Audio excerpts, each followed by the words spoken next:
Hello everyone, आप सभी लोग कैसे हैं। उम्मीद करता हूं बच्चे एकदम शानदार जानदार और ज़बरदस्त होंगे और अपनी तैयारी बहुत शानदार तरीके से कर रहे होंगे। बच्चे आप सभी के लिए एक इन्फॉर्मेशन है। जैसा कि आप सभी लोग को पता चल चुका होगा कि एग्ज़ाम डेट आ चुकी है और 18 फरवरी से स्टार्ट होगा और हमारा इंग्लिश का जो पेपर है बच्चे हाई स्कूल का वो 23 फरवरी को होगा। आए बात समझ में। और जो हमारा एग्ज़ाम के एंड का डेट है वो है बच्चे 12 मार्च। ठीक है, जैसा कि सर ने आपको पूरा कंप्लीट इन्फॉर्मेशन दे दिया है एक वीडियो में। तो बच्चे आज हम उसी के तहत हम आपके लिए मोस्ट इम्पॉर्टेंट क्वेश्चंस की सीरीज स्टार्ट कर रहे हैं। और बच्चे जैसा कि आप सभी लोगों ने थंबनेल में देखा कि इससे बाहर एग्जाम में बनने की पॉसिबिलिटी बिल्कुल भी नहीं है। मतलब मैं कह रहा हूँ कि बच्चे अगर डिट्टो कुछ वर्ड्स ना मिले तो लॉजिक सेम रहेगा, यानी कंसेप्ट सेम रहेगा। तो बच्चे बस आपको क्या करना है कि जितने भी मोस्ट इंपॉर्टेंट क्वेश्चन की सीरीज मिले उसको लगातार पढ़ते चलना। और बच्चे केवल आप उसको पढ़ पढ़ के ही मतलब 3 महीने में इतना अच्छे तरीके से तैयार हो सकते हैं जिसकी कोई हद नहीं। मतलब इतना शानदार आपकी तैयारी मैं करा दूंगा बच्चे कि आप बोलोगे सर मजा आ गया इंग्लिश में। ठीक है बच्चे, बहुत ज़्यादा देरी ना करते हुए हम समझा रहे हैं कि ये है क्या। जैसा कि आप सभी को पता है कि हमारे मैथमेटिक एनालिसिस चैनल पे बहुत शानदार तरीके से सारे सब्जेक्ट की तैयारी हो रही है। तो उसी सिलसिले में भाई इंग्लिश कैसे पीछे रह सकता था, इंग्लिश की भी लो आ गई मोस्ट इंपॉर्टेंट क्वेश्चंस की सीरीज, जिसमें बहुत सारे बच्चों का डिमांड आ रहा था कि सर मोस्ट इंपॉर्टेंट क्वेश्चन कराओ, मोस्ट इंपॉर्टेंट क्वेश्चन कराओ। हमने बोला भैया रुको, काहे परेशान हो रहे हो, लेके आ रहे हैं ना भाई। कंटेंट सोचने में, कंटेंट बनाने में टाइम लगता है। और बच्चे ये क्वेश्चन मैंने जो लिए हैं ये आपके प्रीवियस ईयर है और इससे मिलते जुलते ही क्वेश्चन पूछे जाते हैं। अभी आप कहोगे सर मतलब इतना क्वेश्चन रिपीट होता है, इतना क्वेश्चन रिपीट होता है सर, हमें तो पता ही नहीं था। चलिए बच्चे, तो सबसे पहले जो हमारा टॉपिक है क्या है बच्चे, complete the following sentences with correct option. मतलब कि ये फिलर्स आते हैं, फिल इन द ब्लैंक्स आते हैं। अब फिल इन द ब्लैंक्स में बच्चे क्या क्या चीजें आती है ध्यान से समझना। बच्चे टेंस आता है, क्या आता है बच्चे, आप कहेंगे सर टेंस आता है, हाँ ये बात हमें पता चली। फिर सर इसमें क्या आता है सर, प्रीपोजिशन आता है, हाँ सर प्रीपोजिशन आता है। सर ये दो क्वेश्चन बच्चे सबसे ज्यादा आते हैं। जैसे कि आप समझ सकते हैं कि ये टेंस का क्वेश्चन है, ये प्रीपोजिशन का क्वेश्चन है। और उसके बाद में बच्चे देख ले पहले थोड़े से और, हाँ ये एक क्वेश्चन किसका पूछा गया है, आप कहेंगे सर ये कंजंक्शन का क्वेश्चन पूछा गया है।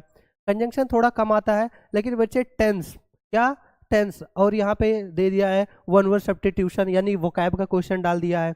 मतलब लगभग हम ये नहीं कह सकते कि केवल यही आता है। मतलब बच्चे इसमें कुछ भी पूछा जा सकता है, लेकिन जिस पे आपको सबसे ज्यादा प्रैक्टिस करनी है वो है प्रीपोजिशन और क्या है बच्चे, टेंस। ठीक है, ये सारे क्वेश्चन बच्चे देखो यहाँ पे तो ये वोकैब वाला है, ये क्वेश्चन किसका है, टेंस का है। सबसे ज्यादा जो क्वेश्चन है वो टेंस का, ये दोनों क्वेश्चन प्रीपोजिशन के हैं। तो बच्चे मैंने आपको ये दिखा दिया। तो आप कहेंगे सर टेंस पूछा जाता है, प्रीपोजिशन पूछा जाता है, वन वर्ड सब्स्टिट्यूशन यानी वोकैब में पूछा जाता है, और उसके बाद में कंजंक्शन भी पूछ लिया जाता है। कंजंक्शन ज्यादा नहीं पूछता बच्चे, कभी कभार एक आध क्वेश्चन आ जाता है।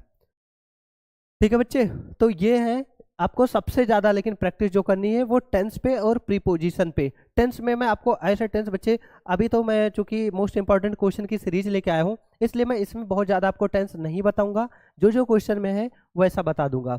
अब बच्चे ध्यान एक चीज और रखना है, ध्यान आपको ये रखना है कि जैसे ये प्रीपोजिशन है तो इसमें प्रीपोजिशन में बहुत सारे यूजेस होते हैं, एक ही वर्ड के कई सारे यूजेस, और कहीं से भी पूछ लेता है। लेकिन कितना पढ़ना है, कितना छोड़ना है, ये बच्चे मैं आपको सारी चीजें सिखाऊंगा। बच्चे अगर मैं बोलूँ ना कि अगर खूब ढंग से प्रीपोजिशन पढ़ाई जाए तो ऑफलाइन क्लास में कम से कम मैं पढ़ाता हूँ 20 से 25 दिन में, कम से कम बता रहा हूँ ऑफलाइन क्लासेस में। और अगर ऑनलाइन ये इस पे सारा सब कुछ लिखा रहता है, डिजिटल बोर्ड का यही फायदा है कि इस पे सारी चीज़ें लिखी रहती है। तो अगर मैं इस पे कराऊँ तो भी बच्चे मिनिमम से मिनिमम मुझको 10 वीडियो मिनिमम चाहिए, 10 से कम में प्रीपोजिशन का बेड़ा नहीं पार होगा। या तो फिर हाँ मैराथन कर सकते हैं, फिर भी मैराथन में भी 5 मैराथन चाहिए। इतने रीजन ये है ना कि बच्चे ये जो टॉपिक होता है ये कंफ्यूजन वाला टॉपिक होता है। तो बस टॉपिक अब हम स्टार्ट ही करने वाले हैं, लेकिन मेरे बच्चे मैं आप सभी से एक बात ये बताना चाहता हूँ कि आप वीडियो में एंड तक बने रहिएगा, क्योंकि इसके बाहर एग्जाम में नहीं आना है।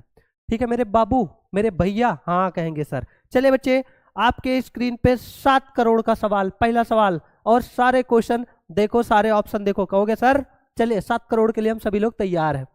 हाँ बच्चे देखिए क्या है, ही देयर विथ हिज फ्रेंड, यानी कि आपको ये वाला वर्ड देखना है और ये देखना है कि इसमें कौन से मतलब ये अलग अलग जो लिखे हैं बच्चे, अलग अलग टेंस के हेल्पिंग वर्ब और मेन वर्ब लिखे हैं। टेंस क्या होता है बच्चे? टेंस का मतलब होता है, टेंस पहचानने का जो सबसे बढ़िया तरीका है, तो आप कहेंगे सर उसका हेल्पिंग वर्ब और उसका मेन वर्ब, बस आप ये चीज देखो। और हो सकता है कि हेल्पिंग वर्ब कहीं पे ना भी हो, तो मेन वर्ब से ही रख के फिट करके देखो कि कौन सा जच रहा है, कौन सा जम रहा है और कौन सा रूल को फॉलो कर रहा है। चलिए बच्चे देखते हैं। कहेंगे सर यहाँ पे लिखा ही शैल बी गो, तो सर हमने 12 टेंस पढ़े, यानी कि present indefinite, past indefinite, future indefinite यानी कंटिन्यूअस, ये सारा। तो बी तो किसी में आता नहीं है, तो बच्चे हम इसको एलिमिनेट कर देंगे, यानी इसको काट देंगे, ये नहीं आने वाला। फिर उसके बाद में बच्चे देखते हैं he had gone there with his friend। he had gone ये किसका है? आप कहेंगे सर ये पास्ट परफेक्ट है, तो हमने लिखा सर he had gone, मतलब वो he had gone there with his friend, वो अपने दोस्त के साथ वहां जा चुका था। तो भाई बिल्कुल सही है, इसमें कोई दिक्कत है नहीं। फिर है, यानी कि ये हो सकता है। फिर क्या है बच्चे? he went there, अगर हम यहाँ पे went लगा दें तो हो जाएगा he went there with his friend, तो इसका मतलब हो जाएगा कि वो अपने दोस्त के साथ वहां पे गया। तो बच्चे इसका मतलब आप कहेंगे सर ये बी और सी दोनों सही है, तो सर क्या हम दोनों पे लगा देंगे? नहीं मेरे बच्चा, आप वहां पे कभी भी मतलब आवेग में आके, आवेश में नहीं आके कि बस ये दिखा बस वही ठोक दिया। जब तक आप चारों ऑप्शन को देख ना लो तब तक आप कतई मत टिक करना। अदरवाइज एक बार आपने ओएमआर सीट पे भर दिया तो दोबारा आप उसमें कुछ करेक्शन नहीं कर सकते, ना तो उसको मिटा सकते हैं, ना आप किसी दूसरे गोले में भर सकते हैं। इसलिए चारों ऑप्शन देख लिया करो, और खास के जो सबसे लास्ट वाला ऑप्शन है उसको जरूर पढ़ लिया करो। तो बहुत बच्चे देखेंगे कि हाँ सर ये तो हो सकता है, बी भर दिए। नहीं मेरे बच्चा, आप देखो बी भी सही है, सी भी सही है, तो इसके लिए एक अलग से ऑप्शन दिया गया है कि B and C are correct, तो हम कहेंगे सर बस ये डी नंबर सही हो जाएगा। बताओ बच्चे समझ में आया कि नहीं आया? आपको बहुत सावधानी बरतनी है, क्योंकि ओएमआर सीट एक ऐसी चीज है जिसमें अच्छे अच्छे बच्चे गलती करते हैं, और अच्छे बच्चे ज्यादा गलती करते हैं क्योंकि वो पहले ही किसी ऑप्शन को देख के उसमें क्या हो जाते हैं, एक्साइटेड हो जाते हैं और वही भर के चले आते हैं। ये गलती आपसे नहीं होनी चाहिए, ठीक है मेरा बच्चा? आगे बच्चे, I saw him standing the gate, ये प्रीपोजिशन का क्वेश्चन है। मैं आपको हर एक चीज बताऊंगा कि बच्चे कौन सा प्रीपोजिशन यूज होगा और क्यों यूज होगा। I saw him standing in the gate बच्चे नहीं लगेगा, इन लगता है किसी बड़े प्लेस के लिए, है ना, या किसी महीने को दिखाने के लिए, साल को दिखाने के लिए, या फिर ओपिनियन को भी दिखाने के लिए इन का यूज किया जाता है। अब बच्चे गेट, गेट क्या है? किसी स्पेसिफिक प्लेस का नाम है। आई बात समझ में? जैसे स्पेसिफिक प्लेस का नाम क्या है? जैसे मैंने आपसे कहा कि सर मैं मुंबई में हूँ, मैं मुंबई में हूँ, तो मुंबई एक बड़ा सा प्लेस है, तो आई एम इन मुंबई, हमने ये कहा। बच्चे समझ में आया? आई एम इन मुंबई। लेकिन अब मैं कहूँ भाई मुंबई तो यार बहुत बड़ा है, जरा बताना मुंबई में कहाँ पे हो। अब बच्चे मुझे नहीं पता कि इंडिया गेट है कि नहीं है, जी के मेरा उतना स्ट्रांग नहीं है, लेकिन मैंने कहा मुंबई में इंडिया गेट पर हूँ, ये मैंने अपनी तरफ से बोला कि मैं मुंबई में इंडिया गेट पे हूँ इस टाइम पे। तो अब देखो वो क्या हुआ, एक स्पेसिफिक लोकेशन को बताया गया। आपने कहा सर मैं घर में हूँ, तो क्या हो जाएगा? I am in the home, है ना, या I am in the house, ये बोल दिया।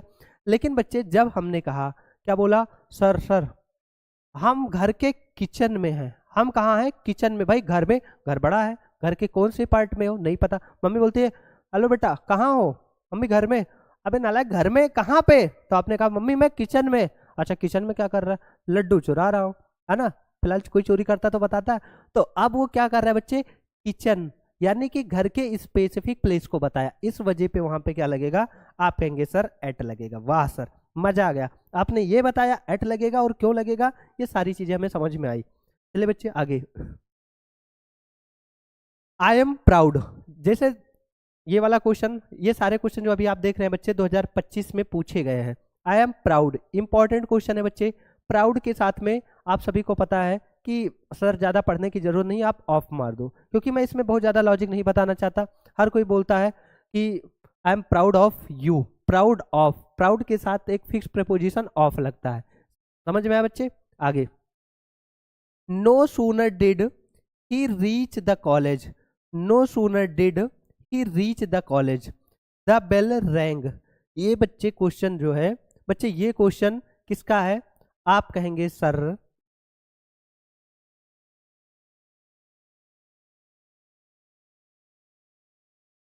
No sooner did he reach the college the bell rang. तो आप कहेंगे सर कि नो सूनर के साथ में आता है देन। नो सूनर देन एक कंजंक्शन होता है, नो सूनर देन, तो यहाँ पे भरा जाएगा बच्चे देन, यानी ऑप्शन नंबर डी आपका राइट आंसर हो जाएगा। ठीक है मेरा बच्चा, चलिए आगे क्या है। One who can not speak, जो ना बोल सकता हो वो क्या है, जो ना बोल सकता हो। आप कहेंगे सर ब्लाइंड अंधा नहीं, डीफ बहरा नहीं, लंगड़ा नहीं, जो ना बोल सकता हो वो क्या है, डम है। यानी कि एक को लॉक किया जाए, 7 करोड़ का सवाल एक को लॉक किया गया। आप कहेंगे सर बिल्कुल मजा आ रहा है। आगे टेंस का सवाल आपके सामने टेंस का सवाल। चल बच्चा ऑप्शन देख के जरा जवाब देना, है ना। और सारे जितने भी आपके 2 लाख 5 लाख 4 लाख 10 लाख आप जितने जीतेंगे आपके अकाउंट में डिपॉजिट कर दिया जाएगा। चलो बताओ क्या हो सकता है। आप कहेंगे सर हमको यहाँ पे हिंट के लिए एक वर्ड दिया गया बिफोर, यानी ये एक कंजंक्शन दिया गया बिफोर, और पीछे जो टेंस लिखा गया है सर ये पास्ट इंडेफिनिट में लिखा गया है। तो सर इसमें तो ऑलरेडी एक टेंस दिया गया पीछे पास्ट इंडेफिनिट, और यहाँ पे बिफोर एक कंजंक्शन दिया गया है। तो बच्चे ये याद रखना 2 टेंस ऐसे होते हैं जिसमें कॉम्प्लेक्स सेंटेंस यानी कि सबऑर्डिनेट क्लॉज और प्रिंसिपल क्लॉज यानी मिला के तब बनता है। वो क्या है ध्यान देना बच्चे, ध्यान से समझना इस बात को कि past perfect tense, past perfect tense याद रखना, भी आगे आपको देखने को मिलेगा सारा, और future perfect tense, future perfect tense ये याद रखना। अब बच्चे इन दोनों में पास्ट परफेक्ट में 2 तरह के सेंटेंस होते हैं। एक तो ऐसा होता है जो केवल कह दिया जाएगा कि मैं अपना काम कर चुका था, यानी काम पूरा होने की बात करेगा। बट ऐसे भी कुछ सेंटेंस होते हैं जैसे बोला जाएगा कि मेरे स्टेशन पहुंचने से पहले गाड़ी जा चुकी थी, यानी इस टाइप का सेंटेंस दिया जाएगा। आई बात समझ में। तो बच्चे ऐसे केस में आप क्या करेंगे, इसमें 2 क्लॉज दिए गए हैं, तो आपका जो प्रिंसिपल क्लॉज होगा क्या होगा, प्रिंसिपल क्लॉज, और बिफोर के बाद वाला जो क्लॉज होगा आप कहेंगे सर वो सबऑर्डिनेट क्लॉज होगा। कौन सा क्लॉज होगा, आप कहेंगे सर सबऑर्डिनेट क्लॉज होगा। तो जो प्रिंसिपल क्लॉज होगा उसमें लगा रहेगा बच्चे हैड, क्या लगा रहेगा, हैड प्लस मेन वर्ब का थर्ड फॉर्म, और जो आपका सबऑर्डिनेट क्लॉज होगा वो पास्ट इंडेफिनिट में लिखा रहेगा, यानी कि सब्जेक्ट रहेगा उसके बाद में मेन वर्ब का सेकंड फॉर्म, ऑब्जेक्ट हो भी सकता है नहीं भी हो सकता है, और इसके आगे सब्जेक्ट मान लो, इसके आगे भी ऑब्जेक्ट कुछ भी हो। तो ये आपको समझ में आया कि पीछे पास्ट इंडेफिनिट है तो आगे क्या रहेगा, हैड प्लस मेन वर्ब का थर्ड फॉर्म। बताओ क्या इतनी बात समझ में आई। आप कहेंगे सर बिल्कुल, ये बात नोट कर लो बच्चे, सबसे ज्यादा टेंस में पूछा जाने वाला टॉपिक, इसको नोट कर लो, अच्छे से लिख लो कि पास्ट परफेक्ट पूछा जाता है और इसी तरह से पूछा जाएगा। अगर ये आगे वाला दे दिया हैड प्लस मेन वर्ब का थर्ड फॉर्म तो आपको याद रखना है कि पीछे सेकंड फॉर्म लिखना है, और अगर सेकंड फॉर्म दे दिया तो आपको याद रखना है कि हैड प्लस मेन वर्ब का थर्ड फॉर्म। आप जरा कमेंट में इसको लिखना बच्चे, कमेंट में लिखना, थोड़ा मेहनत पड़ेगा बट लिखना, और कमेंट में ना लिख पाओ तो कॉपी में कम से कम 3 बार लिखो पास्ट परफेक्ट के इस रूल को। ऐसे सेम बच्चे फ्यूचर परफेक्ट में है, आपको सब्जेक्ट लिखना है प्लस विल हैव लिखना है, क्या लिखना है, विल प्लस हैव, और इसके बाद में मेन वर्ब का थर्ड फॉर्म प्लस ऑब्जेक्ट हो भी सकता है नहीं। और बच्चे आगे ध्यान देना, जो आगे वाला जो हमारा क्लॉज होगा, जो आगे वाला क्लॉज होगा ये सब्जेक्ट प्लस ये किस में होगा बच्चे, प्रेजेंट इंडेफिनिट में, यानी कि वी फर्स्ट या बी 5, इसका मतलब यस या ईएस याद रखना है। आई बात समझ में। पास्ट परफेक्ट में हैड प्लस मेन वर्ब के थर्ड फॉर्म के बाद जो आगे वाला वर्ब होगा, आगे वाला टेंस होगा वो पास्ट इंडेफिनिट में होगा, जैसे कि ही इंटर्ड, यानी कि ये V2 है, सेकंड फॉर्म है, तो हमको हिंट के लिए बताया गया है कि सर ये पास्ट परफेक्ट में है। आई बात समझ में। और फ्यूचर परफेक्ट में जो होगा बच्चे उसमें क्या रहेगा कि सब्जेक्ट प्लस वर्ब का फर्स्ट फॉर्म या फिर fifth form, it means present indefinite. ये किसमें, पास्ट इंडेफिनिट, ये किसमें, प्रेजेंट इंडेफिनिट। तो इन दोनों टेंसेस में यानी कि पास्ट परफेक्ट में और फ्यूचर परफेक्ट में मिक्स हो जाता है थोड़ा सा। आई बात बच्चे समझ में। तो कहेंगे सर एक काम करो, वर्ब का सेकंड फॉर्म दिया गया ये, तो आप हैड और प्लस मेन वर्ब का थर्ड फॉर्म जहां दिखे उसको ठोक दो, ये रहा ऑप्शन नंबर सी को लॉक किया जाए। जीत गए हैं आप लोग 7 करोड़। चलिए आगे, मजा आया। वो वाला कंसेप्ट जो अभी लिखा था बच्चे उसको बहुत अच्छे से समझ लेना। लो एक क्वेश्चन आपके सामने same, the train had left, the train had left.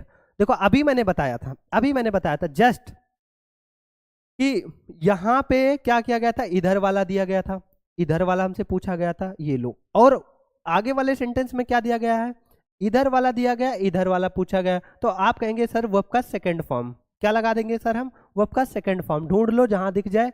भाई ये फर्स्ट फॉर्म है, फर्स्ट फॉर्म में यस या यस यानी फिफ्थ फॉर्म है, ये है नहीं सर, हैज अराइव्ड होगा नहीं, हैड अराइव्ड होगा नहीं, मुझे बस सेकंड फॉर्म चाहिए, ये रहा। ऑप्शन नंबर ए को लॉक किया जाए, लॉक किया जाए। अब बच्चे जरा आप सभी लोग इस क्वेश्चन का मुझे आंसर देना। If you want food, you are, अगर आप खाना चाहते हो, यू आर, तो आप क्या हैं, बताओ क्या हैं, सभी लोग बताना। कहेंगे सर सिंपल सी बात है, हम तो छोटे बच्चे हैं, इतना है तो पता है कि खाना चाहते हैं, इसका मतलब हम लोग हंग्री हैं। बहुत सही, बहुत सही। चलिए आगे, मंकीज आर जंपिंग। हाँ बच्चे बढ़िया क्वेश्चन, ये किसका क्वेश्चन है बच्चे, प्रीपोजिशन का क्वेश्चन है। Monkeys are jumping one branch to another, यानी कि बंदर एक ब्रांच से, एक टहनी से दूसरे टहनी पे कूद रहे हैं। तो बच्चे इसका मतलब विथ लगेगा नहीं, पाई लगेगा नहीं, इनटू लगेगा नहीं, फ्रॉम लगेगा। बच्चे रीजन क्या, ध्यान से समझना। प्रीपोजिशन में कुछ पेयरिंग वर्ड्स होते हैं। कैसे वर्ड होते हैं, पेयरिंग वर्ड्स होते हैं, मतलब एक वर्ड का दूसरे वर्ड से नाता होता है। आई बात समझ में बच्चे, यानी कि उनके साथ आप उन्हीं प्रीपोजिशन को लगा सकते हैं। और जो कि अभी मैंने देखा प्रीवियस ईयर में फ्रॉम का टू से रिश्ता बहुत ज्यादा पूछा जा रहा है, फ्रॉम और टू का रिश्ता होता है। तो यहाँ पे दिया गया था one branch to, one branch to, तो इसका मतलब अब यहाँ पे टू दिया गया है तो हमको भरना क्या है, आप कहेंगे सर फ्रॉम। यानी किसको लॉक किया जाए, आप कहेंगे सर डी। ये तो मैंने ऐसे बताया कि पेयर वाला, पेयरिंग प्रीपोजिशन पूछा जाता है। लेकिन बच्चे अगर लॉजिक बताएं कि इसके पीछे का सर लॉजिक क्या है, तो ध्यान देना बच्चे, फ्रॉम यूज किया जाता है स्टार्टिंग पॉइंट के लिए, किसी भी चीज के लिए स्टार्टिंग पॉइंट के लिए क्या लगता है, आप कहेंगे सर फ्रॉम लगता है। और एंडिंग पॉइंट के लिए क्या लगता है, टू लगता है। एंडिंग पॉइंट के लिए क्या लगता है, आप कहेंगे सर टू लगता है।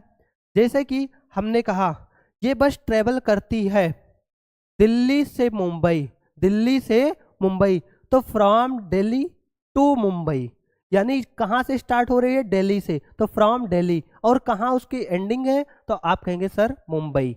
आई बात समझ में।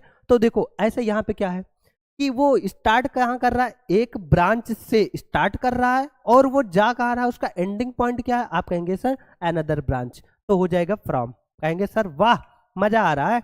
चले बच्चे आपके सामने क्वेश्चन नंबर 10, चलो बता दो, शशांक इज नोन। अब बच्चे ये सेंटेंस जो आप देख रहे हो, जब कभी भी सब्जेक्ट लिखा रहे उसके बाद बी फैमिली लिखा रहे, बी फैमिली में इज एम आर या फिर was were, is am are या फिर वाज वर, और उसके बाद में बच्चे मेन वर्ब का थर्ड फॉर्म लिखा रहे, तो मेरा बच्चा समझ जाना कि इज एम आर के बाद वैसे तो टेंस में आईएनजी फॉर्म चाहिए, लेकिन यहां पे इज एम आर के बाद थर्ड फॉर्म लिखा है, तो केवल एक ही केस है, इज एम आर के बाद अगर थर्ड फॉर्म आ रही है, इट मींस बच्चे ये सेंटेंस पैसिव वॉइस में लिखा है। तो बहुत बच्चे क्या करेंगे कि सर पैसिव वॉइस से बाई मार दो, नहीं बच्चे, नो एक स्टेटिव वर्ब है। क्या है बच्चे, स्टेटिव वर्ब है, और स्टेटिव वर्ब अपने साथ बाई ना लेके कुछ और लेते हैं। तो यहाँ पे नो के साथ याद रखना, हमेशा जब प्रीपोजिशन की बात आए, नो के साथ प्रीपोजिशन की बात आए, तो नोन टू लगेगा। क्या लगेगा बच्चे, नोन टू। कमेंट में लिखना 3 बार, known to known to known to. तो यहाँ पे क्या हो जाएगा sir, known to. Got it मेरा बच्चा, क्लियर। आप कहेंगे सर वाह, हर बात आप लॉजिक के साथ बता रहे कि यहाँ क्या लगा, यहाँ क्या लगा। अच्छा यार मैं आके केवल क्वेश्चन को सॉल्व करा दूं कि ये रहा आपके सामने शशांक इज नोन, यहाँ पे टू लग जाएगा, टू सही। लेकिन यार जब आपको पता है कि सर प्रीवियस ईयर ही रिपीट कर रहा है, बार बार यही पूछा जा रहा है, तो सर दोबारा आ जाएगा, तो आपने तो वो भर दिया था, लेकिन मुझे कैसे पता चलेगा कि क्या भरा जाएगा और क्यों भरा जाएगा। इसलिए बच्चे मैं लॉजिक के साथ बता रहा हूँ कि आपके आंखों के सामने आएगा, बोलेंगे सुशील सर ने हमको कराया था। चल बच्चा ठीक है, 10 क्वेश्चन हो गया, लगे रहो लगे रहो, आज मजा आने वाला है, आज क्लास बिल्कुल बोरिंग नहीं लगेगी। बच्चे माई सिस्टर्स बर्थडे इज, मेरे सिस्टर का बर्थडे है 20 दिसंबर। ध्यान रखना बच्चे, कुछ चीजें बता रहा हूं, रिलेट करना।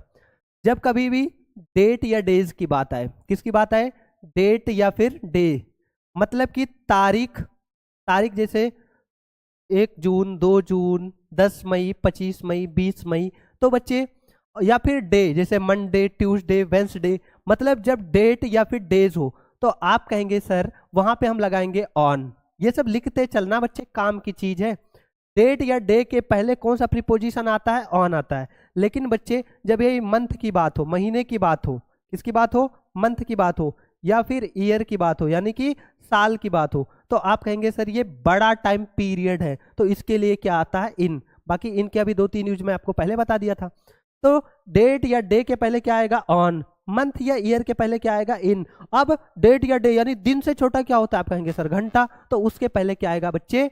जैसे कि 5 बजे, 6 बजे, 7 बजे, अगर ऐसा दिया जाए, जैसे यहाँ पे लिखा है 20 दिसंबर, यहाँ पे होता कि 2 o'clock, तब वहां आता, आप कहेंगे सर वहां पे आता एट, क्योंकि वो घड़ी का टाइम है, तो घड़ी के टाइम पहले पहले क्या आएगा? एट आएगा। और मंथ जैसे क्या होता? माई सिस्टर बर्थडे इज, होता जून, इज जून, तो आप कहते सर जून क्या है? एक महीना है, तब आता इन। लेकिन यहाँ पे सर ये क्या है? यहाँ पे सर ये क्या है? 28 दिसंबर, सर ये तो एक डेट है, तो डेट के पहले सर ऑन आता है, ठोक दो ऑन को, यानी ऑप्शन नंबर सी। बच्चे ऐसा सॉल्यूशन कोई नहीं कराएगा, इतना तगड़ा लॉजिक कोई नहीं बताएगा। समझ में आया? कहेंगे हाँ सर ये बात तो हमें भी अच्छे से पता चल रही है। ये लो क्वेश्चन नंबर 12, चल बच्चा सॉल्व कर फटाफट फटाफट, लग जाओ लग जाओ लग जाओ, चलो स्टार्ट हो जाओ।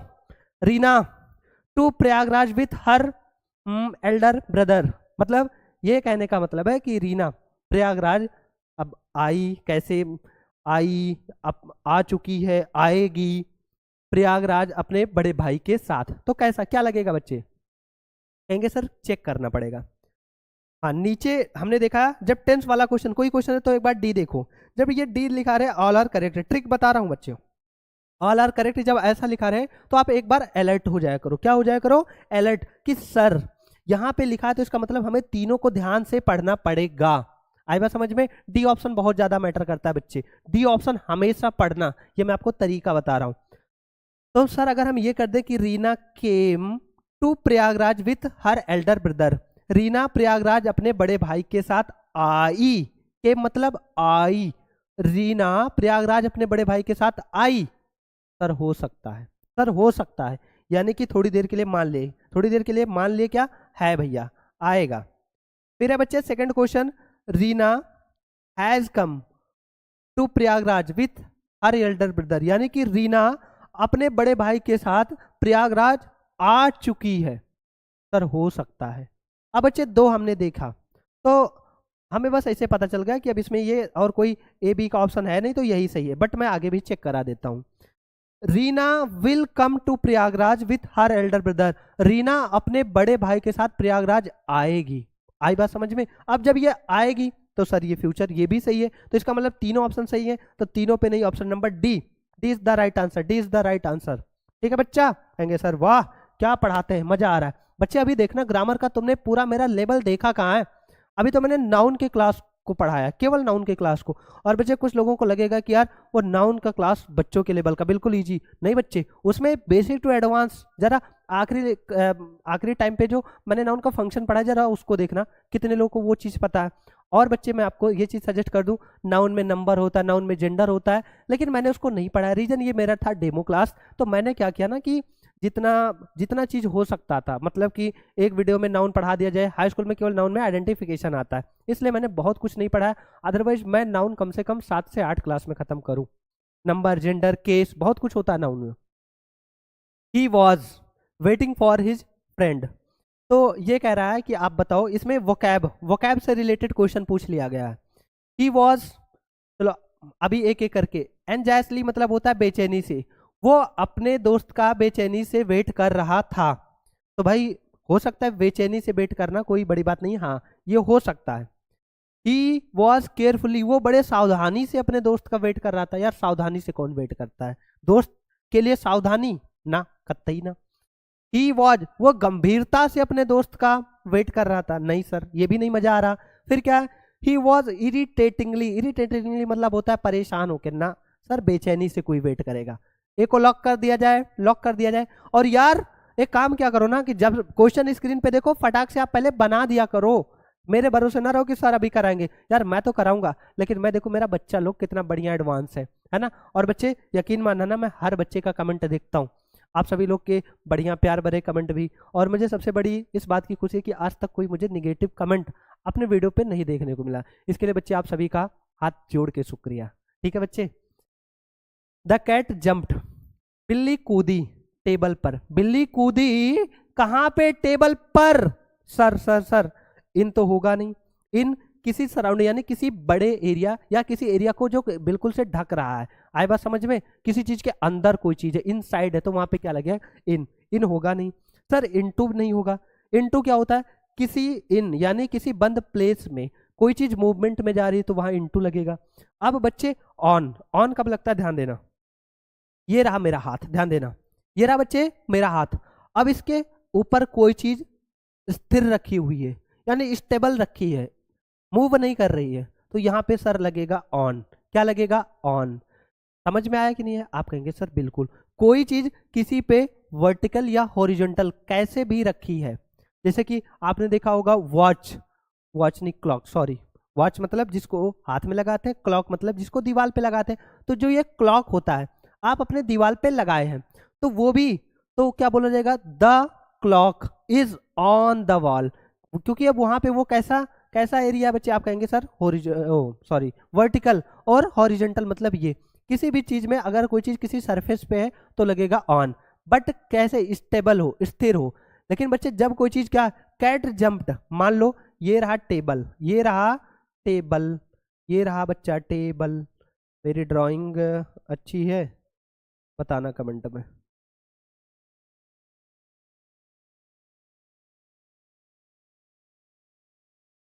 भैया लाइन ड्राइंग यहाँ से दिख नहीं रही है, चलो कोई बात नहीं।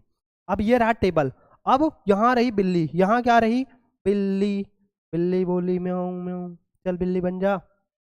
बिल्ली बनाते हैं।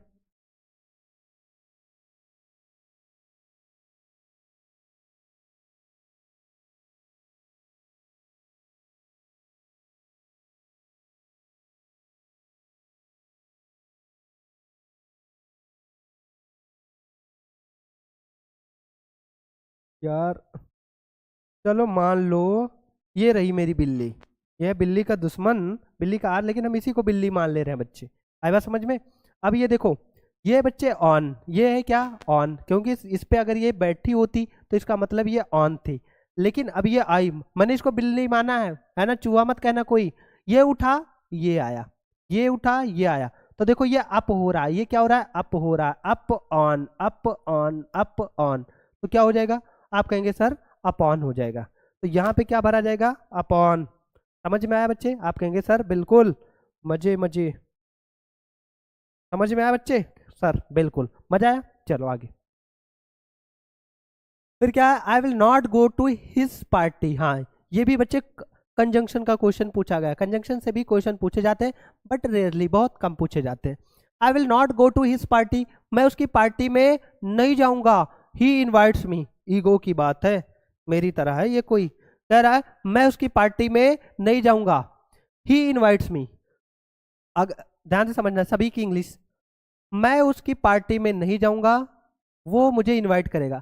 देखो, इफ मतलब होता है अगर, मैं उसकी पार्टी में नहीं जाऊंगा अगर वो मुझे इनवाइट करेगा, मैं उसकी पार्टी में नहीं जाऊंगा अगर वो मुझे इनवाइट करेगा, तो उल्टी बात हो गई ना। आप कहेंगे सर इफ नहीं, भाई अगर वो इनवाइट करेगा तब तो मैं जाऊंगा ना, तो यहाँ पे है उल्टा, तो इफ नहीं होगा सर।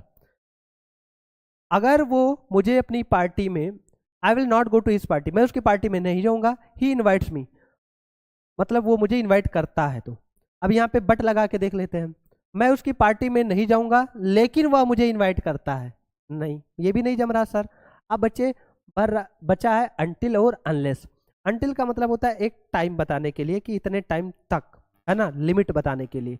समझ में आया कि नहीं? कि इतने टाइम तक अगर नहीं आता है तो अनटिल वहां पे लगता है। बट बच्चे जब कंडीशन की बात हो, जब शर्त की बात हो, तो वहां पे एक कंजंक्शन लगता है अनलेस, अनलेस लगता है। आए बात समझ में बच्चे? ये कंडीशन को बताता है या शर्त को, कि मैं उसकी पार्टी में नहीं जाऊंगा जब तक वो मुझे इनवाइट नहीं करता है, जब तक वो मुझे इनवाइट नहीं करता है मैं उसकी पार्टी में नहीं जाऊंगा। तो अनलेस कंडीशन बताया जा रहा है, यानी कि उसके पार्टी में जाने की एक कंडीशन है कि उसे मुझे इनवाइट करना पड़ेगा।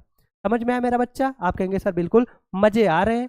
आगे, this young man is true his word. बच्चे जब यहाँ पे जब कोई इंसान किसी अपने प्रॉमिस पे है ना, किसी वर्ड पे कोई जब ट्रू होता है तो उसके साथ में लगता है टू, ट्रू के साथ में to, true to, true to, याद रखना। This young man is true to his word, ये उतना ज़्यादा इंपॉर्टेंट नहीं है बट ये आया है प्रीवियस ईयर में। आई एम प्राउड, ये मैं नहीं बता रहा, आप बताएंगे क्योंकि मैं आपको बता चुका हूँ इसको, ये आपको करना है बच्चे। आगे, he prevented me going to the city. Prevented मतलब होता है रोकना, मना करना, उसने मुझे रोका गोइंग टू द सिटी यानी कि सिटी जाने के लिए। तो इसका मतलब बच्चे प्रिवेंटेड के साथ में एक फिक्स्ड प्रीपोजिशन, प्रीपोजिशन कई तरह के होते हैं तो बच्चे यहाँ पे फिक्स्ड प्रीपोजिशन लगेगा। फिक्स्ड प्रीपोजिशन का कोई रोल नहीं होता, बस याद रखना प्रिवेंटेड के साथ में हमेशा फ्रॉम लगता है, बस क्या लगेगा, फ्रॉम लगेगा। एनर्जेटिक होके यार हर क्वेश्चन का कमेंट में रिप्लाई करते रहो, एनर्जी तुम्हारे अंदर दिखनी चाहिए, है ना, जोश, पूरे जोश के साथ हर क्वेश्चन को सॉल्व करो। चल बच्चा आगे क्या है, स्टूडेंट विल हैव, सर ये देखा बिफोर, सर ये देखा विल हैव, सर ऐसा तो कुछ आपने बताया था किसी टेंस में।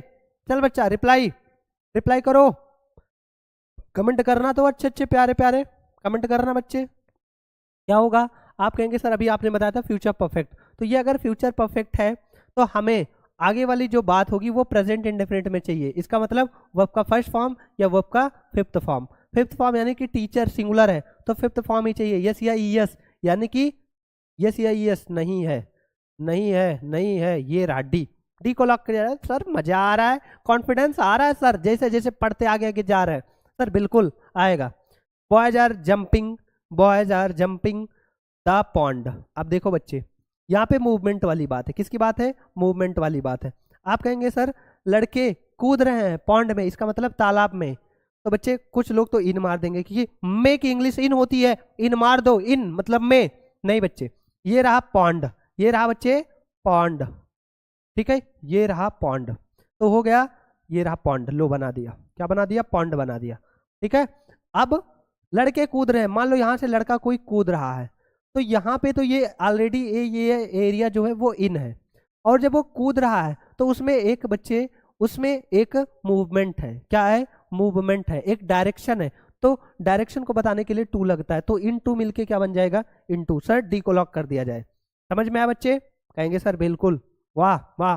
चल बच्चे आगे देखो, आपके सामने फटाफट फटाफट फटाफट इस क्वेश्चन का रिप्लाई चाहिए, रिप्लाई चाहिए। देखो देखो question number 21, the train before I reach the station. मैंने आपको सबसे पहले ही बता दिया था कि ये बिफोर वाले आपको बहुत देखने को मिलेंगे, बिफोर वाला, और इतना क्लास में जितना पढ़ा दिया इतना प्रैक्टिस कर लो, सफिशियंट है।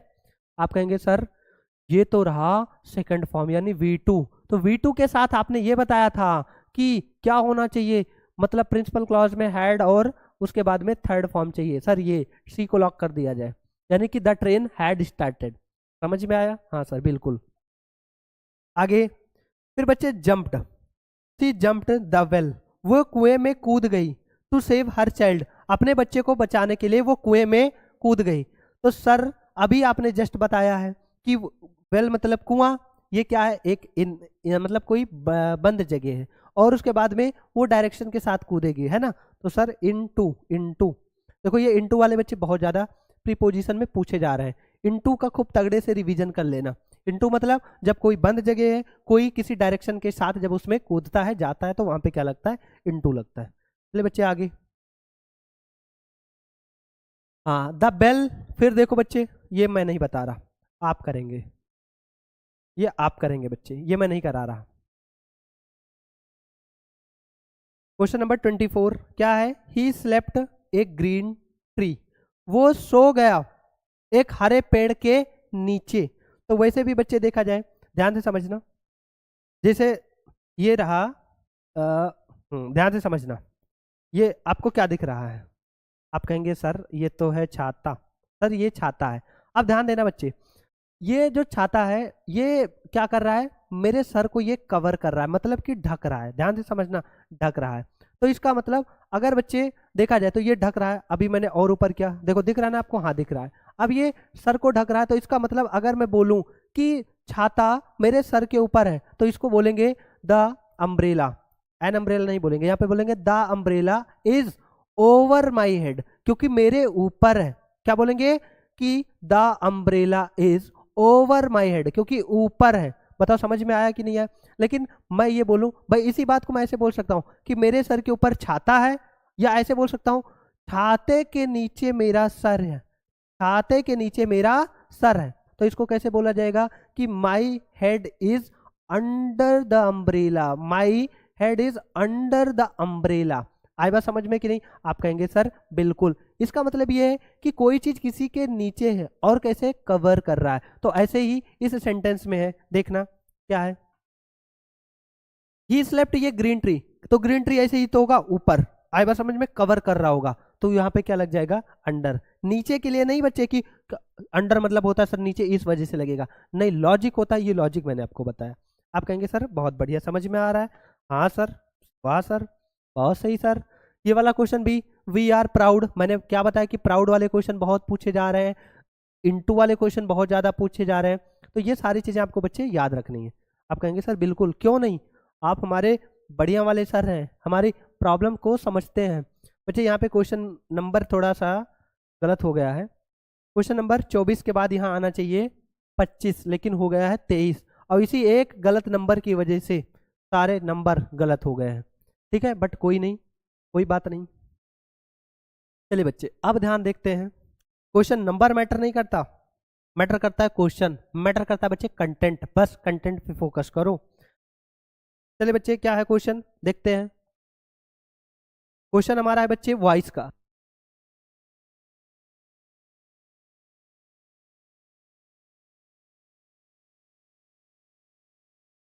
चलो चलिए बच्चे, अब स्टार्ट हो रहा है यहाँ से पैसिव वॉइस। अच्छा, पैसिव वॉइस समझने के लिए बच्चे मैं आपको कुछ रूल्स बता दूं, वैसे हमको बहुत रूल्स बताए जाते हैं, बट कुछ रूल्स होते हैं, ध्यान देना बच्चे। पहला काम क्या होता है, सब्जेक्ट और ऑब्जेक्ट का इंटरचेंज होता है, यानी सब्जेक्ट पहुंचता है ऑब्जेक्ट की जगह पे। क्या, सब्जेक्ट पहुंचता है ऑब्जेक्ट की जगह पे, ऑब्जेक्ट पहुंचता है सब्जेक्ट की जगह पे। आप कहेंगे सर हाँ, इतनी सी बात समझ में आई।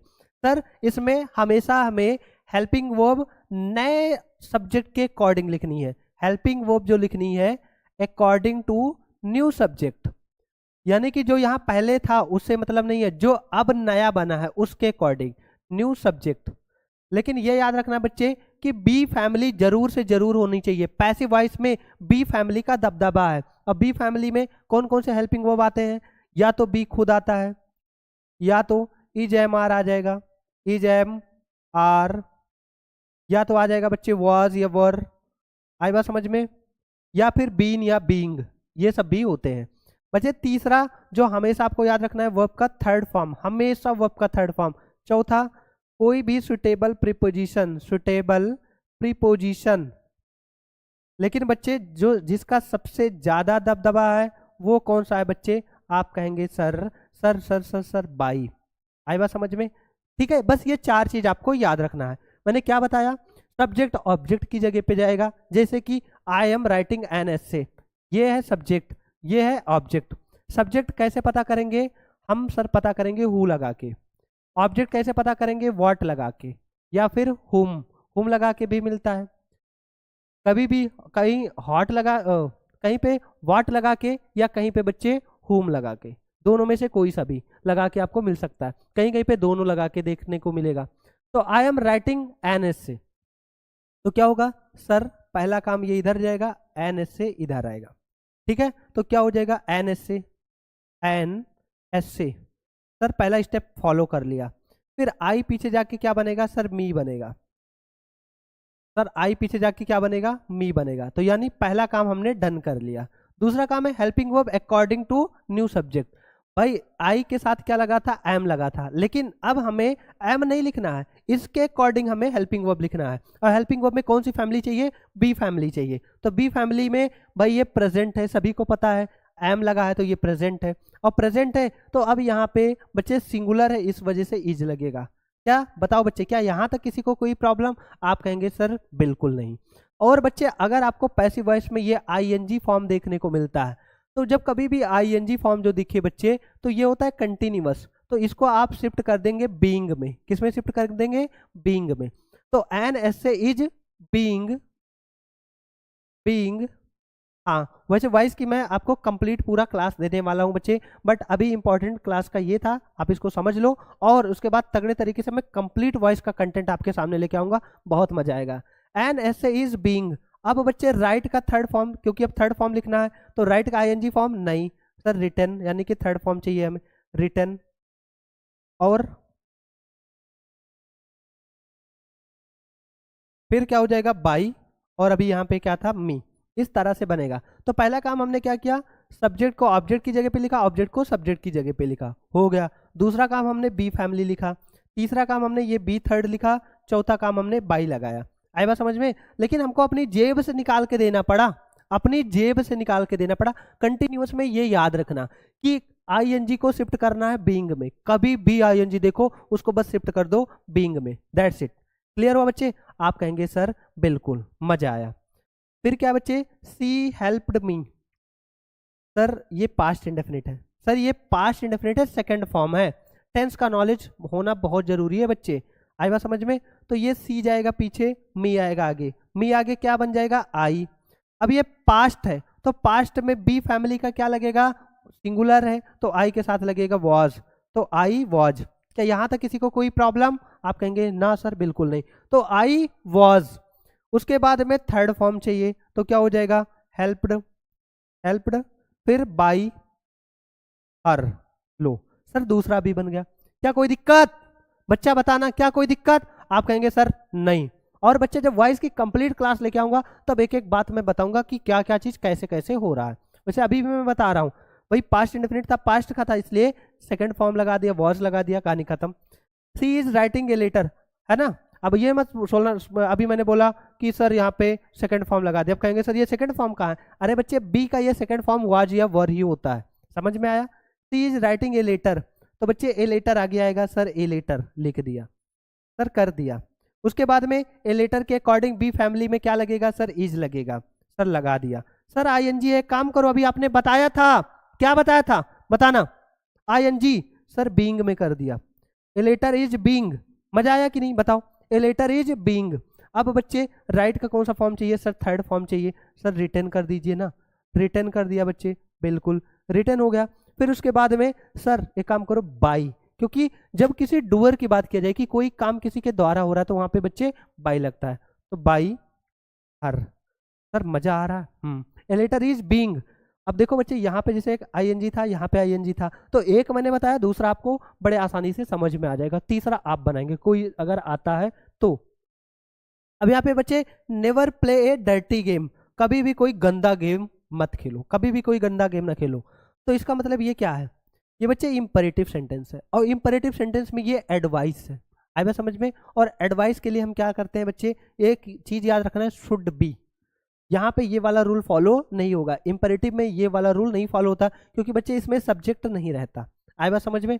और इसमें आपको भाई जब सब्जेक्ट नहीं रहेगा तो भाई बाई भी नहीं आएगा, क्योंकि सब्जेक्ट को ही तो पीछे करते हैं, तो एजेंट बनाते हैं, तो इसलिए ये वाला रूल यहाँ पे नहीं काम करेगा इंपरेटिव में। तो इसके लिए बच्चे हो जाएगा, ऑब्जेक्ट आगे आता है, इसमें भी ए डर्टी, एडवाइस है, ए डर्टी गेम एडवाइस है, तो एडवाइस के लिए एक वर्ब यूज किया जाता है, मॉडल वर्ब शुड, आई बात समझ में? और इसके जस्ट बाद निगेटिव वर्ड रखा जाता है, शुड नेवर बी, क्योंकि बी फैमिली का तो भैया दबदबा है, आई बात समझ में? A dirty game should never be played.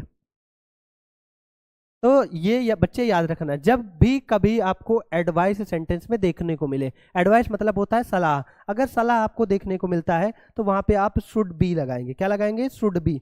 अब इंट्रोगेटिव ना होता तो शुड बी इकट्ठे आता, लेकिन इंट्रोगेटिव सॉरी निगेटिव वर्ड है, इस वजह से बच्चे यहाँ पे क्या आ जाएगा, निगेटिव वर्ड बीच में आ जाएगा। देखो डू नॉट मेक ये नॉइज, तो क्या हो जाएगा बच्चे, अब यहाँ पे किसी को ऑर्डर दिया जा रहा है, ओए शोर ना करो, इसका मतलब किसी को ऑर्डर दिया जा रहा है, तो बच्चे ऑर्डर वाले में लेट लगता है, क्या लगता है, लेट और बी लगता है।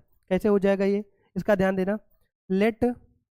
अभी मत सोचना सर इस डू को कहाँ शिफ्ट करें, भाई केवल और केवल इंपरेटिव सेंटेंस में निगेटिव बनाने के लिए क्या लगता है, डू लगता है, बाकी इस डू का और कोई काम नहीं है। तो क्या हो जाएगा, लेट, फिर ए नॉइज आगे आ जाएगा, लेट ए नॉइज, फिर उसके बाद में लेट ए नॉइज नॉट, फिर बी लग जाएगा, और मेड।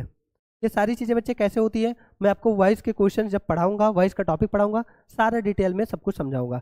तो let a noise not be made. क्या यहाँ तक किसी बच्चे को कोई समस्या? आप कहेंगे सर ना, बिल्कुल कोई प्रॉब्लम नहीं। चलिए बच्चे आगे देखते हैं। The students did not read the book. Sir ये रहा पास्ट इंडेफिनिट यानी वर्ब का सेकेंड फॉर्म। तो बच्चे वही स्टेप, द बुक को आगे लेके आओ। सर इतना किया। अब आप सोचो बच्चे कि बिना वॉइस को कंप्लीट पढ़ाए अभी ही आपको मेरी क्लास समझ में आ रही है, नीचे के 2 सेंटेंस को छोड़ के। ये नीचे वाले 2 सेंटेंस थोड़े इंपरेटिव के हैं, इजी, जब पढ़ाए जाएंगे तो आपको बहुत आसानी से समझ में आएंगे। अभी जो मैंने रूल बताया वो वाले आपको बहुत अच्छे से समझ में आएंगे। तो द बुक डिड है, सर मुझे डिड से मतलब नहीं है, अब हमें बी फैमिली चाहिए। तो बी फैमिली में पास्ट का है तो इस वजह से लगेगा वॉज, नॉट अपनी जगह पे लगेगा। उसके बाद में रीड का थर्ड फॉर्म, स्पेलिंग सेम होता है, प्रोनाउंसिएशन अलग होता है, रेड पढ़ा जाता है। अब द स्टूडेंट पीछे जाएगा, बाय द स्टूडेंट्स, क्या यहाँ तक किसी बच्चे को कोई प्रॉब्लम? कहेंगे सर बिल्कुल भी नहीं। ही टूक, ये भी बच्चे वर्ब का सेकंड फॉर्म है। ही टूक, वो ले गए, किसे ले गए? अगर किसे के रिप्लाई में आ रहा है तो ये है ऑब्जेक्ट, इसको आगे लाओ, क्या हो जाएगा? His son. अब उसके बाद में फिर बच्चे बी फैमिली का क्या चाहिए हमें? पास्ट का वॉज हो जाएगा, हिज सन वॉज। फिर क्या चाहिए? थर्ड फॉर्म चाहिए। तो टूक का थर्ड फॉर्म होता है sir taken to the hospital. अब यहाँ पे एजेंट को हम सबसे पीछे लिख देंगे, हॉस्पिटल बाय हिम। अगर हम ऐसे लिख देते बच्चे कि his son was taken by him, तो ये हो जाता कि उसका भाई उसके द्वारा ले जाया गया टू द हॉस्पिटल को। तो अब यहाँ पे आगे वाले सेंटेंस से नहीं मतलब होता, ये होता, ध्यान से समझना बच्चे, by him to the hospital, कि उसके द्वारा हॉस्पिटल को। तो थोड़ा सा ये सेंटेंस नॉनसेंस बन जाता। लेकिन अगर ये हो जाए कि टू द हॉस्पिटल यानी हॉस्पिटल को बाय हिम, उसके द्वारा, हॉस्पिटल को उसके द्वारा, मतलब उसके भाई को ले जाया गया हॉस्पिटल उसके द्वारा, तो ये सेंसफुल सेंटेंस है। ठीक है मेरा बच्चा, आगे। ही हैज आंसर्ड, ध्यान देना, ही हैज आंसर्ड। ये बच्चे कभी भी, मैंने बताया अगर कंटिन्यूअस देखने को मिले, क्या देखने को मिले? कंटिन्यूअस टेंस यानी कि आईएनजी फैमिली, तो इसको तो आपको शिफ्ट करना है बीइंग में। लेकिन अगर बच्चे कभी भी हैज, हैव या फिर हैड देखने को मिले, इसका मतलब है कि ये बच्चे परफेक्ट टेंस में है। किस में है? परफेक्ट टेंस में है। तो आपको इसके साथ में बच्चा लगाना है बीन। आप क्या लगाएंगे बच्चे? बीन। कंटिन्यूअस के जितने भी टेंस हैं उसमें आप अपनी जेब से निकाल के क्या लगाएंगे? आप कहेंगे सर दिखा दे। ध्यान देना बच्चा, रुक जाओ 1 मिनट, रुक जाना। हाँ बच्चे, अगर कोई मान लो कंटिन्यूअस है, आई बात समझ में? कंटिन्यूअस, तो अपनी जेब से निकाल के लगाएंगे बीइंग। ये क्या दिख रहा है आपको? ये बीइंग है। और अगर मान लो कोई परफेक्ट है तो अपनी तरफ से निकाल के लगाएंगे बीइंग। बीइंग परफेक्ट में बीन, देखो सर ये है बीइंग और ये है सर बीन, यानी कि कंटिन्यूअस में हमको बीइंग लगाना है, परफेक्ट में हमको बीन लगाना है। आई बात समझ में? कहेंगे हाँ सर जी, बहुत तगड़ा तरीके से, आज की क्लास में तो बिल्कुल धुआं कर देंगे। हाँ सर, तो ये हो जाएगा बच्चे, ही हैज आंसर्ड, उसने आंसर किया है। किसे आंसर किया है? क्या आंसर किया है? क्या किया है? ऑल द क्वेश्चंस, पूरा ये ऑब्जेक्ट है तो हो जाएगा all the questions, all the questions. अब बच्चे ध्यान देना, अब यहाँ पे हमें क्या करना है कि हैज को पहले लिखना पड़ेगा, हैज या हैव को लिखना पड़ेगा। ऑल द क्वेश्चंस हैव, समझ में आया कि नहीं आया? हाँ सर यहाँ तक आया। लेकिन सर अभी आपने जो कहा था कि बी फैमिली चाहिए वो नहीं आया, तो उसी के लिए तो हमने बताया था कि आप बीन को चिपका दो, तो हैव बीन। अच्छा यहाँ पे हैव क्यों आया? यहाँ पे देखो ही बच्चे सिंगुलर सब्जेक्ट है तो ही के साथ हैज है, लेकिन ऑल द क्वेश्चंस इसका मतलब कई सारे क्वेश्चंस, तो ये प्लूरल में हुआ, तो प्लूरल के साथ में आता है हैव। तो all the questions have been answered by him. हाँ सर मजा आया। तो आपने बताया कि कंटिन्यूअस में हमको बीइंग याद रखना है। सर एक काम करते हैं, हम इसको कॉपी में लिख लेते हैं कि कंटिन्यूअस आता है यानी कि वहां पे आता है आईएनजी फॉर्म, तो आईएनजी को सर शिफ्ट कर दिया हमने बी में यानी बीइंग कर दिया, और परफेक्ट में आता है थर्ड फॉर्म। क्या आता है? Third form. तो भाई थर्ड फॉर्म तो यहाँ पे ऑलरेडी लिखा ही लिखा जाता है, लेकिन इसका वॉइस का भी तो अपना डिमांड होता है कि मुझे थर्ड फॉर्म चाहिए, इस वजह से क्या कर दिया जाता है? बीन कर दिया जाता है। क्लियर हुआ बच्चे? हाँ सर क्लियर हुआ। हाँ बच्चे, ये क्वेश्चन स्टार लगा लेना, बहुत इंपॉर्टेंट है, बहुत इंपॉर्टेंट है। मैंने 2 ही 3 क्वेश्चन लिए हैं, लेकिन ऐसे भर भर के क्वेश्चन पूछे गए हैं। यू नो हिम वेल, इसका पैसिव वॉइस कैसे बनेगा? तुम जानते हो उसे अच्छे से, तुम उसे अच्छे से जानते हो, तुम जानते हो किसे जानते हो? उसे। तो हिम आगे आएगा क्योंकि ये ऑब्जेक्ट है, तो ही। प्रेजेंट इंडेफिनिट है तो इस वजह से इज लग जाएगा। ही is known, he is known. अब बच्चे ध्यान से समझना, ये जो बाई है ये है बच्चे प्रीपोजिशन, और ये जो वेल है ये है एडवर्ब। एडवर्ब बताता है कि हाउ को, कि कोई काम कैसे, जैसे तुम उसे जानते हो कैसे? अच्छे से जानते हैं। अच्छा कैसे? अच्छे से। तो बच्चे जो प्रीपोजिशन होता है उसकी प्लेस क्या होती है? एडवर्ब के बाद। आई बात समझ में? तो इस वजह से हो जाएगा ही इज नोन, पहले लिखा जाएगा एडवर्ब यानी कि वेल, उसके बाद में नो के साथ बच्चे बाई नहीं लगता, टू लगता है। क्या लगता है? टू। अब एग्जामिनर यही चीज देखने के लिए बच्चे को एग्जाम में देता है, बच्चा लगा के आता है he is known well by you, बस मिस्टेक हो जाती है। ये याद रखना कि सर अब नहीं फंसेंगे नो के साथ में, यानी कि नोन। और अभी थोड़ी देर पहले मैंने बताया भी था, एक कहीं पे मैंने कराया था, दिखा दे, ये वाला क्वेश्चन नंबर 10, नोन के साथ में टू लगता है, मैंने बताया भी था बच्चे। ठीक है, आप कहेंगे सर हाँ मजा आया, तो क्या हो जाएगा बच्चे? He is known well to you. ऐसे सेम ये है हिम, सर एक काम करो हिम को आगे ले आओ ही, फिर उसके बाद प्रेजेंट इंडेफिनिट है सर, इस वजह से इज लगा दूं। नो का थर्ड फॉर्म सर नोन हो जाएगा, यहाँ पे भी वेल है इस वजह से वेल लगा दूं। ठीक है, अब क्या हो जाएगा? टू, और फिर आई का ऑब्जेक्टिव केस मी। तो बच्चे बहुत अच्छे अच्छे क्वेश्चन पूछे गए, और बच्चे प्रीवियस ईयर करके अगर आपने पूरा प्रीवियस ईयर सॉल्व किया तो समझो बच्चे तुम्हारा सारा काम हो गया, इंग्लिश का पूरा पेपर फंस जाएगा। सोचो यार, एक ही सेम टाइम के क्वेश्चन सेम टाइप के रिपीट होते हैं, लेकिन सर हम कहाँ एक एक हर साल एक सेट में एक क्वेश्चन आता है 22 का, तो कितने क्वेश्चन हम इकट्ठा करें? मैंने कहा बच्चे ये सारे प्रीवियस ईयर हैं, सारे तुम्हारे भाई ने सारा सब कुछ कर लिया है, तुम्हें बस केवल आके वीडियो पढ़ना है और नोट्स अच्छे तरीके से बनाते रहना, रिवीजन तगड़े तरीके से करते रहना, बाकी सारा कंटेंट बनाने की जिम्मेदारी हम लोग की। चलिए बच्चे आगे, ये सब प्रीवियस ईयर हैं। Why does he beat his brother, इसका पैसिव वॉइस कैसे बनेगा? अब ये मत सोचना सर हमारे हाथ पांव फूल रहे हैं सर, अरे बाप रे इंट्रोगेटिव आ गया, इंट्रोगेटिव से बहुत डर लगता है, पैसिव वॉइस में कैसे बनेगा? मैं कहूंगा ना यार, तारा भाई जिंदा है, तो भाई ये सब अपने जगह पे ही रहेगा, केवल और केवल ये जाएगा यहाँ और ये आएगा इसके जगह पे, बस दैट्स इट। मतलब हिज ब्रदर लिख दिया हमने, भाई सब्जेक्ट ऑब्जेक्ट ही तो बदलता है, तो हिज ब्रदर लिख दिया। हाँ सर ये तो थोड़ा आसान काम कर दिया, हाँ सर मजा आ गया। अब सर ये प्रेजेंट है, प्रेजेंट है तो जो हेल्प और इंट्रोगेटिव है तो हेल्पिंग वर्ब जो इधर लगता था वही सब कुछ अपने जगह पे लगेगा, यानी वाई अपने जगह पे लगा, ये अपने जगह पे लगेगा, केवल और केवल सब्जेक्ट और ऑब्जेक्ट बदलेगा। तो ये प्रेजेंट का है, ये प्रेजेंट का, इस वजह से इसके अकॉर्डिंग इज लगेगा, तो why is your brother, oh why is his brother. उसके बाद में क्या हो जाएगा बच्चे? बीट का third form sir beaten, beaten by, he का क्या हो जाएगा ऑब्जेक्टिव केस? आप कहेंगे सर हिम। कोई प्रॉब्लम बच्चे? आप कहेंगे ना सर। लो फिर आ गया, लो फिर ये आ गया इंट्रोगेटिव, कोई भी बात नहीं है। Will you not attend the class, क्या तुम क्लास अटेंड नहीं करोगे? क्या नहीं अटेंड करोगे? क्लास, ये रहा ऑब्जेक्ट, ये रहा सब्जेक्ट, केवल इन्हीं की अदला बदली होनी है, यू के जगह पे लिख दो द क्लास, द क्लास, इतना किया। इसके अकॉर्डिंग हमें बच्चे फिलहाल फ्यूचर में अकॉर्डिंग से नहीं मतलब है, विल द क्लास, और फ्यूचर में बच्चे भाई अब यहाँ पे देखो कोई बी फैमिली नहीं दिख रही हमको, तो कह रहा है भैया हमको तो बी फैमिली चाहिए, इस वजह से फ्यूचर में बी अपनी जेब से निकाल के देना पड़ता है। लेकिन यहाँ पे नॉट एक चीज है, तो पहले इंट्रोगेटिव में हमेशा अगर कोई नॉट आ रहा है, इंट्रोगेटिव निगेटिव में अगर नॉट है बच्चे तो क्या होता है? सब्जेक्ट के बाद लगता है नॉट हमेशा, तो will the class not B.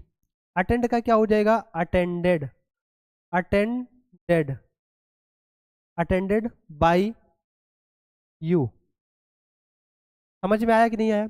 Will the class not be attended by you, कोई दिक्कत? No. The king did not kill the tiger, तो क्या हो जाएगा बच्चे? द टाइगर आगे आएगा, द टाइगर। पास्ट है इस वजह से लग जाएगा वॉज। नॉट है, नॉट अपनी जगह पे रहेगा, नॉट। किल का थर्ड फॉर्म सर किल्ड, फिर क्या हो जाएगा? बाई। द किंग पीछे जाएगा, the king. He helps the poor, present indefinite, the poor आगे आएगा, द पुअर। अब बच्चे द पुअर मतलब होता है पुअर पीपल, यानी जितने भी गरीब लोग हैं सबके सब। ठीक है बच्चे, ये एक जेनरिक नाउन है, मतलब एडजेक्टिव के आगे जब द लगता है तो नाउन बनता है और हमेशा प्लूरल में होता है, इस वजह से आर लगेगा। The poor are. हेल्प का थर्ड फॉर्म क्या हो जाएगा? हेल्प्ड। क्या हो जाएगा बच्चे? हेल्प्ड। और ही का ऑब्जेक्टिव केस क्या हो जाएगा बच्चे? आप कहेंगे सर हिम हो जाएगा। 3 men are loading the cart, sir ING आ गया बच्चे, इसको आप कमेंट में बताना, 38 नंबर आप कमेंट करके बताएंगे। ठीक है बच्चे, इसको कमेंट करके बताना आप, सभी का मैं देखूंगा। चले बच्चे आगे, I am writing a letter, ये भी वॉइस के। आप देखो मैं कितने क्वेश्चन आप सभी के लिए बच्चे लेके आया हूं, बहुत तगड़े तगड़े क्वेश्चन, ये सारे प्रीवियस ईयर में आए हैं। I am writing a letter आप करेंगे क्योंकि ING फैमिली वाला है। फिर है बच्चे he did not help me, same वही चीज, डिड देखा, सेकंड फॉर्म देखा, इट मीन्स ये किसका है? आप कहेंगे सर ये पास्ट इंडेफिनिट है। डिड तो पास्ट इंडेफिनिट में आता है, डू डज प्रेजेंट में आता है, प्रेजेंट के इंडेफिनिट में आता है, डिड आता है पास्ट के इंडेफिनिट में। समझ में आया बच्चे? आप कहेंगे सर बिल्कुल। मी आके बनेगा आई, डिड नॉट बन जाएगा वॉज नॉट में, वॉज नॉट। हेल्प का क्या बन जाएगा? हेल्प्ड। बाई, ही का क्या बन जाएगा बच्चे? हिम। चले बच्चे कोई दिक्कत नहीं है, यहाँ पे भी सेकंड फॉर्म है तो सेम चीज, द लॉयन आगे, द लॉयन, द लॉयन। अब भैया चाहिए बी फैमिली, लगा दो, पास्ट सेकंड फॉर्म है तो पास्ट का क्या हो जाएगा? Was, the lion was taught by the king, by the king. जो चीज ना समझ में आए बच्चे वो आप कमेंट करके आप हमसे पूछ सकते हैं, ठीक है बच्चे। इट वरीज मी, हाँ ये क्वेश्चन बढ़िया बच्चे, इट वरीज मी, तो मी का क्या बन जाएगा? आई। प्रेजेंट है इस वजह से एम। वरी का थर्ड फॉर्म हो जाएगा बच्चे वरीड। अब थोड़ी ना ऐसा कोई बोलता है I am worried by it, I am worried about it, I am worried about it. यहाँ पे बच्चे अबाउट प्रीपोजिशन लगेगा अबाउट, कभी कभार मतलब चेंज भी हो जाता है। समझ में आया बच्चे? आप कहेंगे सर बिल्कुल। Do not insult the poor, आप कहेंगे सर सर ये तो हमको अभी थोड़ी देर पहले आप बताए थे, ये क्या है? Do not insult the poor, गरीबों का मजाक मत बनाओ। सर ये तो है एक एडवाइस, तो हम इसको कैसे करेंगे? The poor, the poor.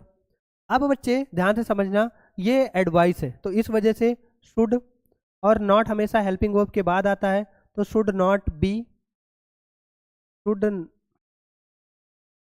Not be. और फिर इसका बच्चे क्या हो जाएगा? इंसल्ट का थर्ड फॉर्म इंसल्टेड, इंसल्टेड।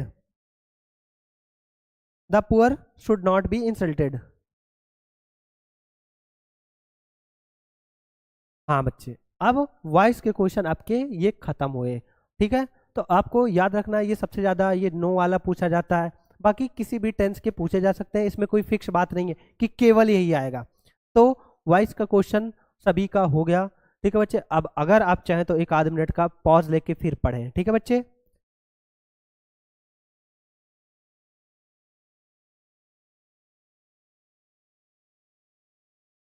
चलिए बच्चे स्टार्ट करा जाए। मोस्ट इंपॉर्टेंट क्वेश्चन सीरीज में आपका नेक्स्ट है बच्चे इनडायरेक्ट, डायरेक्ट से इनडायरेक्ट बनाना। कोई दिक्कत नहीं है यार, लेकिन बच्चे नरेशन थोड़ा सा टफ चीज है, अगर आपने इसको इसका बेसिक नहीं पढ़ा होगा तो फिर ये थोड़ी चीजें कम समझ में आने वाली हैं, ठीक है बच्चे। चलिए, my teacher said to me can you translate this Hindi passage into English, ये इंट्रोगेटिव है, क्वेश्चन मार्क लगेगा यहाँ पे। मेरे टीचर ने मुझसे पूछा क्या तुम इस हिंदी पैसेज को इंग्लिश में ट्रांसलेट कर सकते हो, तो इसका मतलब उन्होंने मेरे से पूछा है। तो माई टीचर सेड टू बदलेगा बच्चे आस्क्ड में, क्या हो जाएगा? आस्क्ड। फिर हो जाएगा यहाँ पे मी।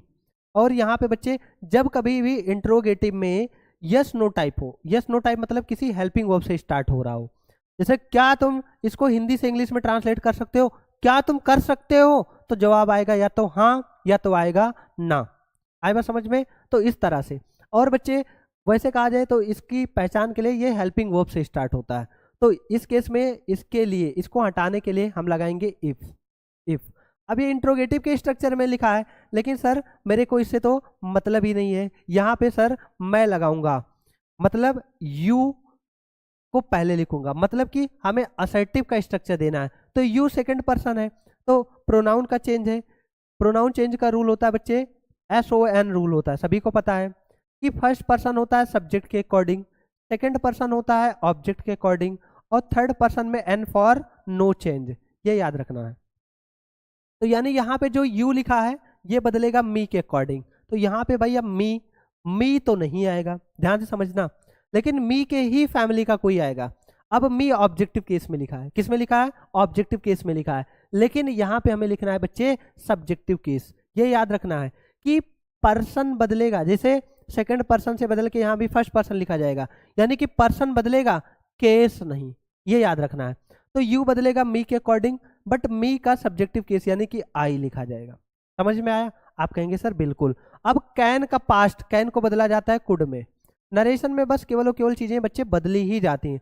तो मैं ऐसा करा रहा हूँ, मुझे भरोसा है कि आप लोग स्कूल में इसको पढ़ चुके होंगे, क्योंकि ये बिल्कुल साल का बिल्कुल आखिरी मोमेंट चल रहा है, तो ये सारी चीजें आप पढ़ चुके होंगे।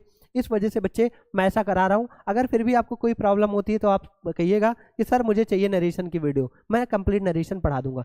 तो I could translate, I could translate. अब बच्चे यहाँ पे क्या है? This Hindi passage into English. तो बच्चे दिस में एक्सेप्शन है, यानी कभी कभार दिस चेंज होता है दैट में। कभी दिस क्या होता है बच्चे? दैट में होता है, लेकिन कभी कभार दिस में ही रहता है। ये बात आपको याद रखना है। मतलब जब जो कह रहा है, यानी बोलने वाले पर्सन के सामने अगर वो चीज है तो उसके लिए बच्चे हम क्या लगाते हैं? दिस लगाते हैं, मतलब दिस को दिस में ही रहने देते हैं। तो my teacher asked me if I could translate. अब बच्चे यानी कि जैसे वो ट्रांसलेशन, जैसे टीचर ने कहा था, टीचर ने किससे कहा था? बच्चे से। अब वो दोबारा किसी से बताएगा, तो क्या वो ट्रांसलेशन अभी भी उसके सामने होगा? आप कहेंगे सर नहीं। लेकिन अगर मान लिया जाए मैंने कहा दिस इज माई हाउस, ये मेरा घर है, किसी टीचर ने कहा बच्चे से कि ये मेरा घर है, तो भाई कल को चल के यानी दोबारा जब फिर कोई आएगा तो फिर वो घर उसी जगह पे तो रहेगा। तो आप कहेंगे सर बिल्कुल, ऐसे केस में दिस नहीं चेंज होता। बट ट्रांसलेशन यार आज बोला सामने, कल किसी को रिपीट किया तो वो ट्रांसलेशन हो सकता है कि सामने ना हो, तो इस वजह से दिस चेंज होगा दैट में। तो if I could translate that. अब हिंदी पैसेज इनटू इंग्लिश, आगे सेम लिखेंगे बच्चे, आगे सेम, आगे कोई भी चेंजिंग नहीं होगा। दैट हिंदी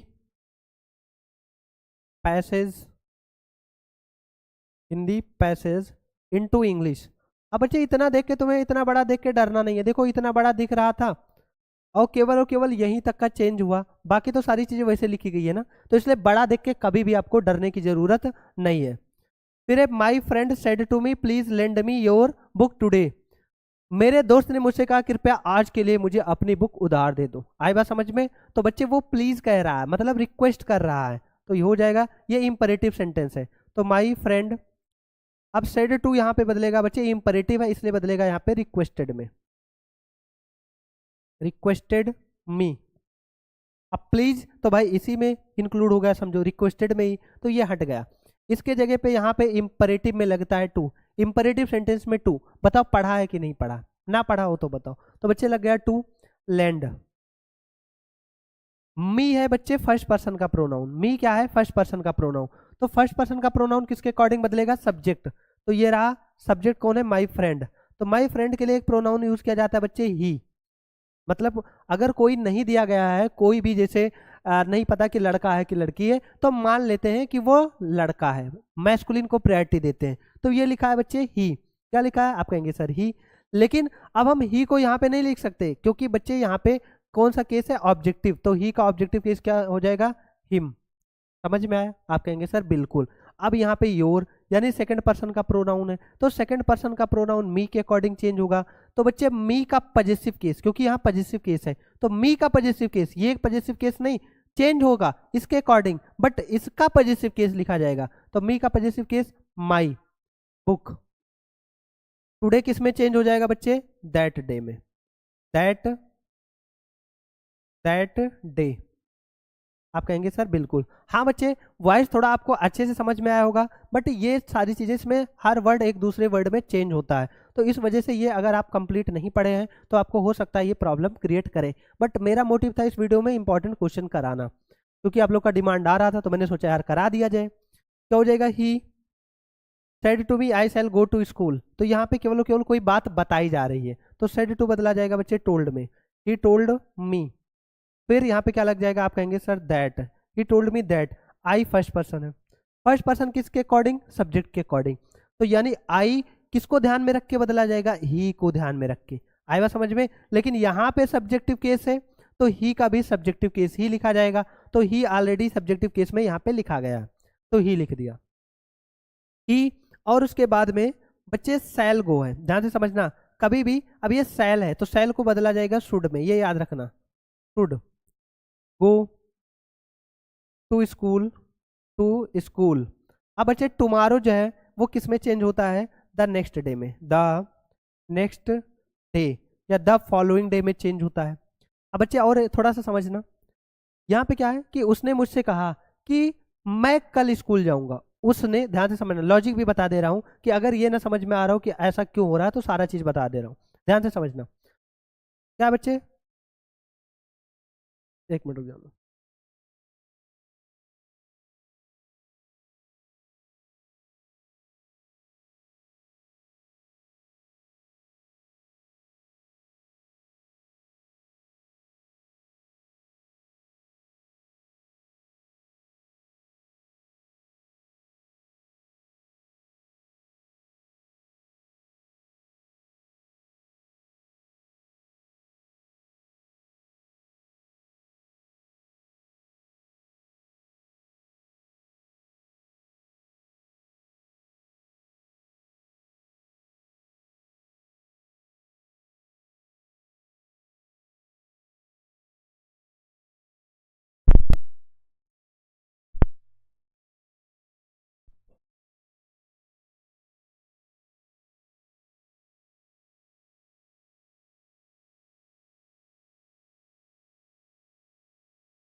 हाँ चलिए बच्चे ध्यान देना, ये क्या है कि उसने मुझसे कहा आई shall go to school tomorrow.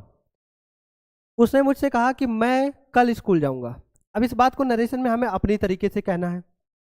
उसने उसने मुझसे कहा, उसने मुझसे कहा मैं कल स्कूल जाऊंगा। उसने मुझसे कहा मैं कल स्कूल जाऊंगा। अब इस बात को हमें कैसे बोलना है? तो मैं ऐसे बोलेंगे कि उसने मुझसे कहा कि मैं जाऊंगा। आप कहेंगे नहीं, उसने मुझसे कहा कि वो कल जाएगा, वो जाएगा, तो इसलिए वो की इंग्लिश क्या हो जाएगी? ही। समझ में आया? आगे देखो, यहाँ पे जैसे my friend said to me, मेरे फ्रेंड ने मुझसे कहा कृपया मुझे अपनी किताब दे दो, कृपया मुझे अपनी किताब दे दो, कृपया मुझे दे दो। तो इसका मतलब मेरे फ्रेंड ने मेरे से रिक्वेस्ट किया कि उसे दे दो, यानी कि उसे देने के लिए बात कर रहा है। उसे मतलब जो फ्रेंड है उसको देने की बात कर रहा है। जैसे कि यहाँ पे कि my teacher said to me, मेरे टीचर ने मुझसे कहा कि क्या तुम इस ट्रांसलेशन को सॉल्व कर सकते हो। तो कैसे करेंगे कि मेरे टीचर ने मुझसे पूछा कि तुम सॉल्व कर सकते हो? नहीं, मेरे टीचर ने मुझसे पूछा, तुम नहीं, मेरे से पूछा। तो ऐसे मैं बोलूंगा सर इनडायरेक्ट में कि मेरे टीचर ने मुझसे कहा कि क्या मैं सॉल्व कर सकता हूं? मैं, तो मैं एक इंग्लिश क्या हो जाएगा? आई। तो ये इस तरह से कंसेप्ट से भी चेंज हो सकता है। बट बच्चे मैंने रूल बताया क्योंकि रूल आप लोगों ने पढ़ा होगा।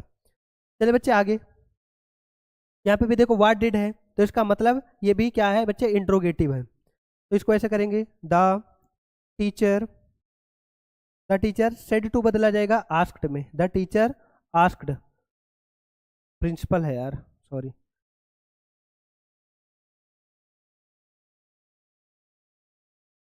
द प्रिंसिपल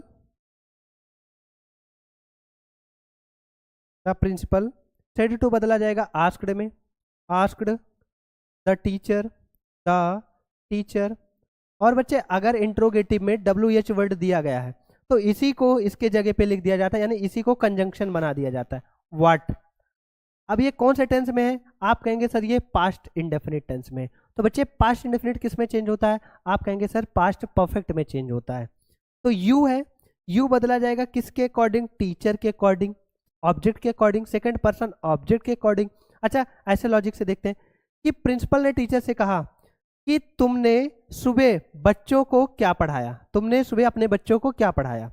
तो हम कैसे बोलेंगे कि प्रिंसिपल ने टीचर से कहा तुमने क्या पढ़ाया, प्रिंसिपल ने टीचर से कहा कि उन्होंने यानी उसने क्या पढ़ाया, टीचर ने क्या पढ़ाया। तो टीचर के लिए कौन सा वर्ड यूज किया जाएगा? ही। आए बात समझ में बच्चे? अब ये पास्ट इंडेफिनिट, तो पास्ट इंडेफिनिट किस में जाएगा? पास्ट परफेक्ट में। तो ही हैड, भाई पास्ट परफेक्ट में जाने की शर्त यही तो है। तो ही हैड, टीच का थर्ड फॉर्म क्या हो जाएगा? Taught, TAUGHT, he had taught. अब यू के साथ में यू का पॉजेसिव केस यानी कि योर लिखा है कि तुमने अपने बच्चों को क्या पढ़ाया, तो ही के साथ में अपना की इंग्लिश क्या हो जाएगा? हिज। और ऐसे ना समझ में आए तो ऐसे समझो, सेकंड पर्सन है टीचर के अकॉर्डिंग, तो बच्चे टीचर कोई ही होगा, टीचर कोई क्या होगा? ही होगा। तो ही का, अब जैसे यू का पॉजेसिव केस है वैसे टीचर का पॉजेसिव केस क्या हो जाएगा? आप कहेंगे सर हिज, हिज स्टूडेंट्स। फिर in the morning, in the morning में कोई भी चेंज नहीं होगा, आप लिख लेना बच्चे, स्पेस कम है, सेंटेंस बहुत हैवी पूछे गए हैं बच्चों को केवल डराने के लिए, लेकिन मेरे बच्चे डरने वाले नहीं है। शिकारी आएगा जाल बिछाएगा लेकिन फंसना नहीं है। बच्चे मैंने देखा प्रीवियस ईयर में सबसे ज्यादा जो पूछा जाने वाला क्वेश्चन है वो इंट्रोगेटिव है। Sheetla said to his student, Sheetla ने अपने स्टूडेंट से कहा, यार ये शीतला तो मेरे बचपन के यार का नाम है, अभी भी मेरा यार है। हाँ, Sheetla said to his student have you worked hard for the examination. तो कैसे हो जाएगा? शीतला सेड टू बदला जाएगा बच्चे आस्क्ड में, क्योंकि ये देखो पूछा गया है। आस्क्ड हिज स्टूडेंट्स,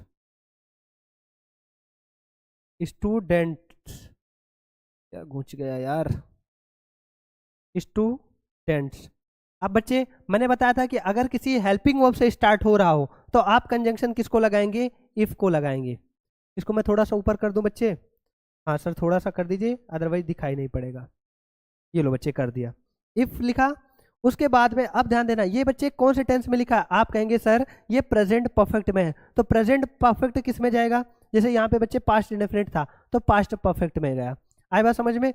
अब यहाँ पे प्रेजेंट परफेक्ट में, तो प्रेजेंट परफेक्ट, प्रेजेंट का कोई सा भी उठ का सारा उठ के चला जाएगा पास्ट में। जैसे प्रेजेंट इंडेफिनिट पास्ट इंडेफिनिट में, प्रेजेंट कंटिन्यूअस पास्ट कंटिन्यूअस में, प्रेजेंट परफेक्ट पास्ट परफेक्ट में। तो यहाँ पे प्रेजेंट परफेक्ट है तो पास्ट परफेक्ट में जाएगा। अब ध्यान देना, हिज स्टूडेंट्स, और यहाँ पे क्या है बच्चे? यू है, तो यू बदलेगा किसके अकॉर्डिंग? स्टूडेंट्स के अकॉर्डिंग। तो कई सारे स्टूडेंट हैं, मतलब शीतला ने किससे पूछा? अपने स्टूडेंट्स से पूछा कि क्या तुम लोगों ने मेहनत किया है, एग्जाम के लिए मेहनत किया, क्या तुम लोगों ने? तो तुम लोगों ने, तो इसको कैसे बदलेंगे कि क्या हम बोलेंगे तो कैसे बोलेंगे? क्या उन लोगों ने? तो उन लोगों ने की इंग्लिश हो जाएगी बच्चे दे। और अगर ना समझ में आए तो सेकंड पर्सन ऑब्जेक्ट के अकॉर्डिंग, तो स्टूडेंट एक होता तो यहाँ पे ही लिखा जाता, लेकिन कई सारे स्टूडेंट हैं तो स्टूडेंट का प्लूरल स्टूडेंट्स, तो ही का प्लूरल क्या होता है बच्चे? दे। समझ में आया? तो Sheetla asked his students if they. Present perfect है तो किस में जाएगा? पास्ट परफेक्ट में, तो हो जाएगा हैव बदलेगा यानी कि हैड में, हैड वर्कड हार्ड। बच्चे ना समझ में आया ना, ऐसे बिल्कुल गूंगे की तरह बिल्कुल ऐसे देखते रहो, केवल ऐसे शांति से बैठे रहो, कुछ चूंचा मत करो कि सर ये टफ है क्या है। बच्चे इसमें अप्रोच देखो, बस क्वेश्चंस देखो और इसका सॉल्यूशन देखो, बस। समझ में आया ना आए, क्योंकि ये टॉपिक ऐसा है, मुझे पता है वॉइस तो समझ में आया होगा बट अगर नरेशन का बेसिक नहीं पढ़ा बच्चे तो ये काम नहीं करेगा। या तो मैं इसका बेसिक करा देता, तो बच्चे इसका अगर मैं बेसिक भी कराऊं तो काफी ज्यादा टाइम लगेगा। आगे है, the principal said to me why are you not taking your leave. चलो आगे इसको देखते हैं। Principal the principal said to बदलेगा बच्चे आस्क्ड में, इंट्रोगेटिव है ना, इस वजह से आस्क्ड में। इफ, अब डब्ल्यू एच फैमिली है तो इसी को कंजंक्शन बना देंगे, और अगर होता बच्चे हेल्पिंग वर्ब तो हम इफ लगाते वहां पे। तो क्या लिखा है, वाई। अब ये कौन से टेंस में है, आप कहेंगे सर ये प्रेजेंट कंटिन्यूअस में है, तो प्रेजेंट कंटिन्यूअस किस में जाएगा, पास्ट कंटिन्यूअस में, लेकिन प्रोनाउन यू। टीचर ने मुझसे पूछा कि तुम अपनी छुट्टी क्यों नहीं ले रहे हो, तो इसका मतलब टीचर ने मुझसे पूछा कि मैं अपनी छुट्टी क्यों नहीं ले रहा हूं, तो यहाँ पे इसलिए बच्चे यू के जगह पे हो जाएगा आई। ऐसे नहीं समझ में आया तो ऐसे समझो, यू सेकंड पर्सन यू क्या बच्चे, सेकंड पर्सन, किसके अकॉर्डिंग, मी। लेकिन अब यहाँ पे सब्जेक्टिव केस है, तो मी को ध्यान में रख के बदला जाएगा, किसको, मी को। तो मी को ध्यान में रखा तो मी का सब्जेक्टिव केस यानी कि आई होता। समझ में आया बच्चे। और कंसेप्ट से समझो तो ऐसे कि टीचर ने, नहीं, प्रिंसिपल ने मुझसे पूछा कि तुम अपनी छुट्टी क्यों नहीं ले रहे हो, भाई मैं ऐसे बोलूंगा कि प्रिंसिपल ने मुझसे पूछा कि मैं अपनी छुट्टी क्यों नहीं ले रहा हूं, मैं, तो इस वजह से आई। अब प्रेजेंट कंटिन्यूअस किस में जाएगा बच्चे, पास्ट कंटिन्यूअस में, तो वाज हो जाएगा, I was not taking. You के साथ में यू का पॉजिटिव केस, तो आई के साथ में आई का पॉजिटिव केस यानी कि माई लीव। हो गया बच्चे क्लियर, आप कहेंगे सर बिल्कुल, मजा आया। आगे क्या लिखा है बच्चे, the sun sets in the west, Ramu said to his friend, Ramu ने अपने दोस्त से कहा कि सूरज पश्चिम में अस्त होता है। तो बच्चे क्या हो जाएगा, रामू टोल्ड, यहाँ पे बदला जाएगा टोल्ड में, क्योंकि जब कोई बात बताई जाती है तो वहां पे टोल्ड हिज फ्रेंड। अब बच्चे इसके जगह पे क्या लग जाएगा, दैट। आप ध्यान से समझना बच्चे, मैंने आपको एक चीज बताया था कि प्रेजेंट का उठ के कोई सा भी होगा वो किस में चला जाएगा, आप कहेंगे सर पास्ट में चला जाएगा। आई बात समझ, यानी कि प्रेजेंट इंडेफिनिट पास्ट इंडेफिनिट में, प्रेजेंट कंटिन्यूअस पास्ट कंटिन्यूअस में, प्रेजेंट परफेक्ट पास्ट परफेक्ट में, और फिर उसके बाद में, एक मिनट,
चलिए बच्चे अब देखिएगा जो नया क्वेश्चन है आपके सामने, Ramu said to his friend, Ramu ने अपने दोस्त से कहा, the sun sets in the west, कि सूरज पश्चिम में अस्त होता है। तो इसका सोल्यूशन क्या होगा।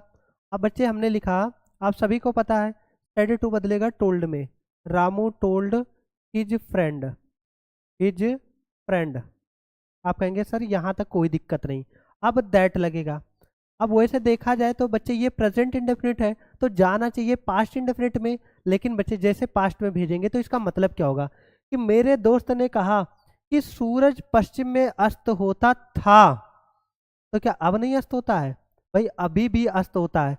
तो ऐसी कोई बात जो पहले भी होती थी, आज भी होती है और आगे भी होती रहेगी, तो ऐसे क्वेश्चन में ऐसे जो वर्ड्स होते हैं, ऐसे सेंटेंसेस होते हैं, ये बच्चे किस में होते हैं, आप कहेंगे सर ये होते हैं यूनिवर्सल ट्रुथ। यूनिवर्सल ट्रुथ मतलब हमेशा सच रहने वाली बात जिसको कभी बदला ना जा सके, तो इसलिए बच्चे इसको हम पास्ट में नहीं करेंगे, मतलब केवल और केवल दैट लगाएंगे।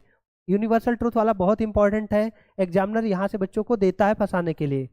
तो क्या हो जाएगा बच्चे, the sun sets in the west. क्या बच्चे किसी को कोई प्रॉब्लम, बच्चे थोड़ा स्पीड बढ़ाते हैं, चले फटाफट। सेड टू बदल लेंगे यहाँ पे इंट्रोगेटिव, अच्छा चलो बता दे रहा हूँ। क्या हो जाएगा बच्चे, रश्मि आस्क्ड, सेड टू, जब इंट्रोगेटिव है तो बच्चे आस्क्ड में बदला जाएगा, आस्क्ड द स्ट्रेंजर। अब बच्चे प्रीवियस ईयर में सबसे ज़्यादा इंट्रोगेटिव वाला ही पूछा गया है।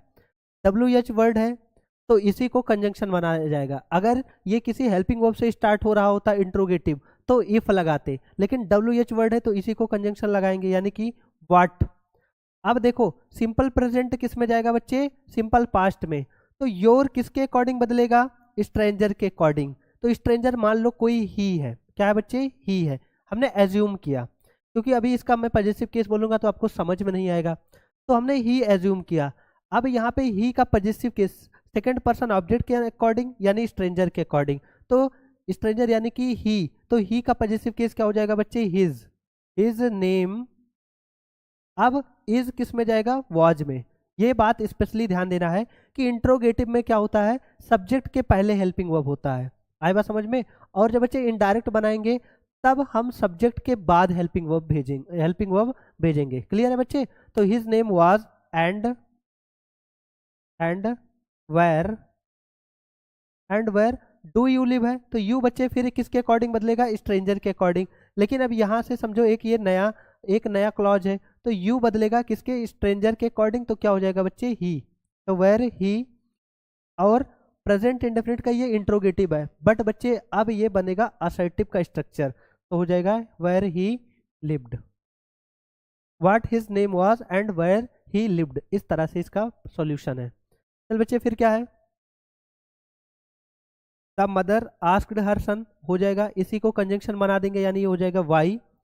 ये हेल्पिंग वर्ब आगे है, इसको पीछे भेजेंगे, सभी को पता है सब्जेक्ट के आगे। यू सन के अकॉर्डिंग, तो सन मतलब कोई लड़का, इसका मतलब ही।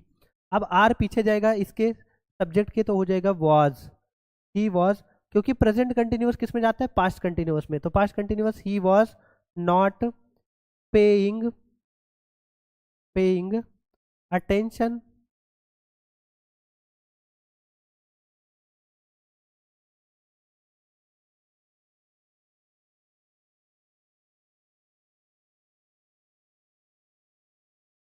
Paying attention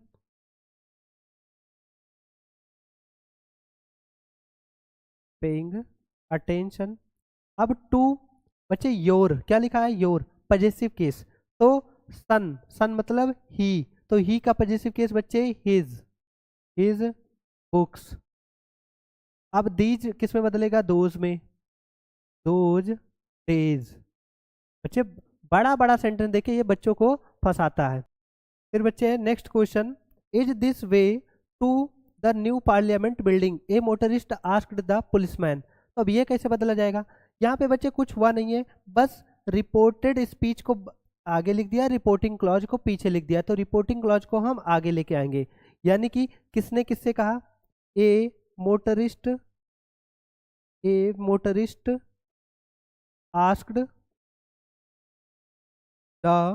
asked the policeman, ये लिखे बच्चे। अब उसके बाद में ध्यान देना, ये किसी हेल्पिंग वर्ब से स्टार्ट हो रहा है, ये इंट्रोगेटिव जो सेंटेंस था WH वर्ड से स्टार्ट हो रहा था, तो कॉमा के जगह पे, जैसे स्ट्रेंजर है फिर कॉमा है, तो कॉमा के जगह पे बच्चे हम इसी वाले वर्ड को कंजंक्शन बना देते थे। लेकिन अब ये क्वेश्चन वर्ड यानी WH से स्टार्ट नहीं हो रहा है, किसी हेल्पिंग वर्ब से स्टार्ट हो रहा है, तो ऐसे केस में हम इफ या वेदर लगाएंगे कॉमा के जगह पे। तो हमने इफ लगा दिया, इफ मुझे आसान लगा तो इफ मैंने लगा दिया। अब बच्चे ध्यान से समझना, ये जो हेल्पिंग वर्ब है यानी इज, ये कहाँ जाता है, जैसे आपने यहाँ देखा था कि हेल्पिंग वर्ब इज कहाँ जाता था, सब्जेक्ट के पीछे जाता था, यानी कि हिज नेम, और नेम के पीछे गया है वॉज हो गया है। यहाँ पे देखो आर यानी यू के पहले है, बट यहाँ पे क्या हो गया है, ही के बाद चला गया है। तो वैसे ही यहाँ पे क्या होगा कि दिस वे, दिस तो किस में चेंज होता है, तो आप कहेंगे सर दैट में, तो दैट वे। अब इज किस में चेंज होगा, वाज में, और पीछे जाएगा, दैट वे वाज। फिर क्या है, to the new parliament building, to the new parliament building, बाकी कोई भी इसमें चेंज नहीं होगा। तो ये है बच्चे आपके सामने ये सारे प्रीवियस ईयर का सॉल्यूशन। आगे देखते हैं, Rakesh said to Meera have you completed your work, simple क्या हो जाएगा। अब बच्चे एक आध आप करेंगे, ये वाला आप करेंगे, ये वाला मैं बता रहा हूँ।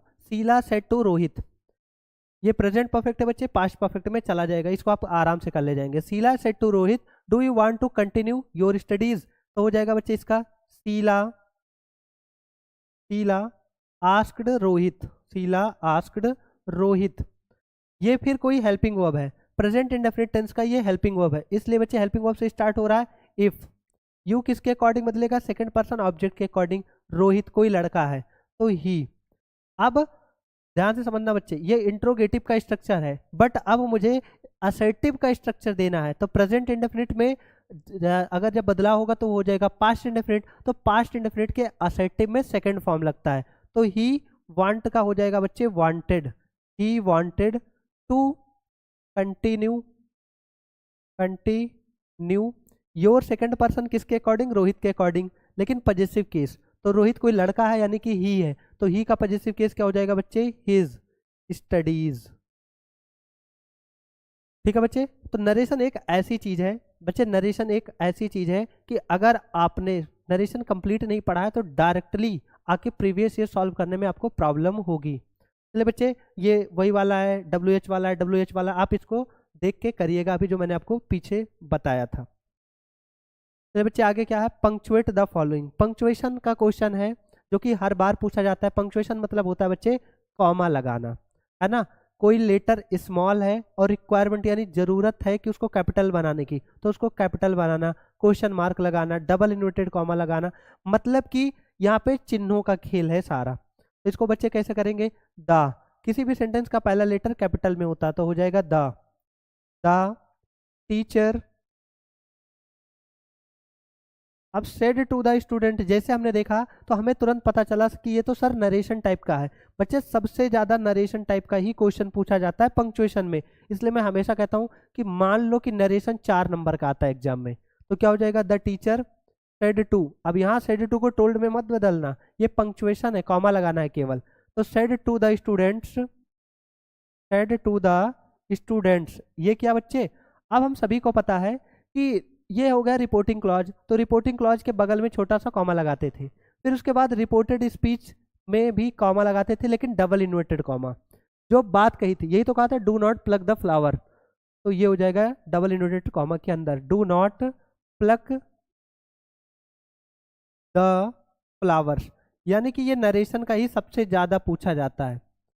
अब बच्चे डबल इन्वर्टेड कॉमा बंद, तो आपने देखा कि इस सेंटेंस में बिना कॉमा के सारी बात लिखी गई थी, लेकिन कॉमा, फुल स्टॉप और पहला लेटर हमने कैपिटल करके इसको सही किया, यही कहलाता है बच्चे पंक्चुएशन। स्कूलों में शायद इसको भी बहुत कम पढ़ाया जाता है। फिर है मोहन सेड टू सोहन, यहाँ पे बच्चे क्या है, मोहन सेड टू सोहन, तो ये प्रॉपर नाउन है, प्रॉपर नाउन का पहला लेटर कैपिटल होना चाहिए। सर ऐसा करो, इस तरह से लिखो, मोहन सेड टू सोहन, सोहन का भी पहला लेटर कैपिटल होना चाहिए। भाई मोहन ने सोहन से कहा, कॉमा लगाया, सभी को पता है क्यों, क्योंकि रिपोर्टिंग क्लॉज है, कॉमा लगाया। फिर डू यू नो, तो ये हो जाएगा do you know, do you know that. अब बच्चे लखनऊ, ये भी एक प्रॉपर नाउन है, तो ये इसका भी पहला लेटर कैपिटल हो जाएगा। Lucknow is the capital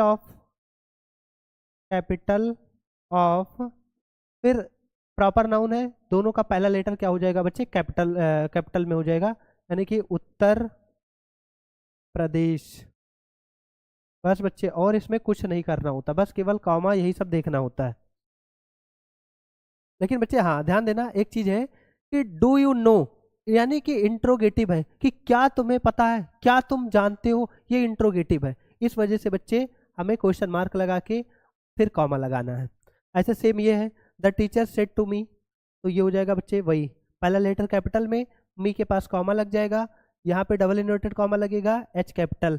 have you done your work, क्या तुमने अपना काम कर लिया, तो ये भी बच्चे काम कर लिया प्रेजेंट का है, और फिर टेंस इससे मतलब नहीं है बच्चे, ये इंट्रोगेटिव का, इस वजह से क्वेश्चन मार्क कॉमा बंद, इस तरह से किया गया।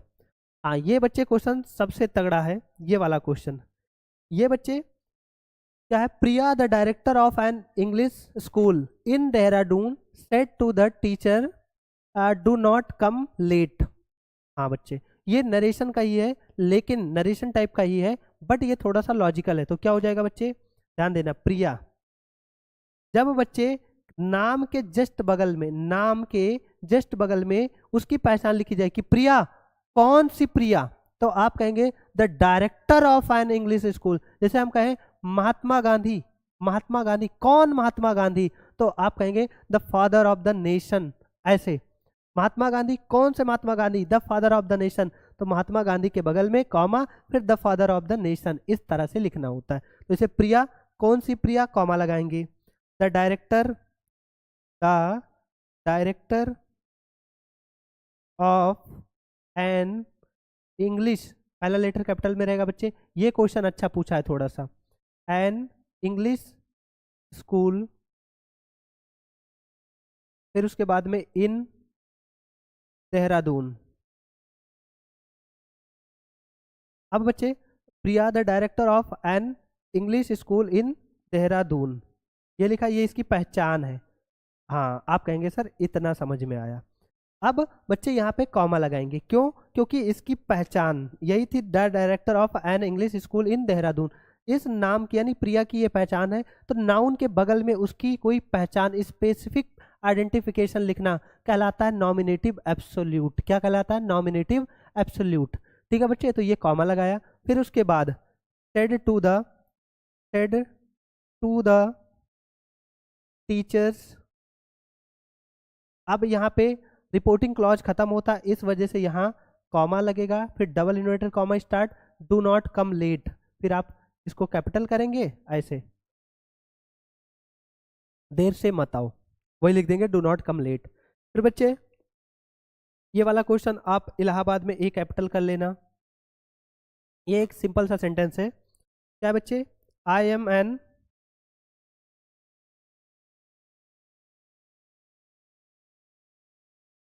हाँ बच्चे क्या है? I am an MSc from the Mayur college Allahabad.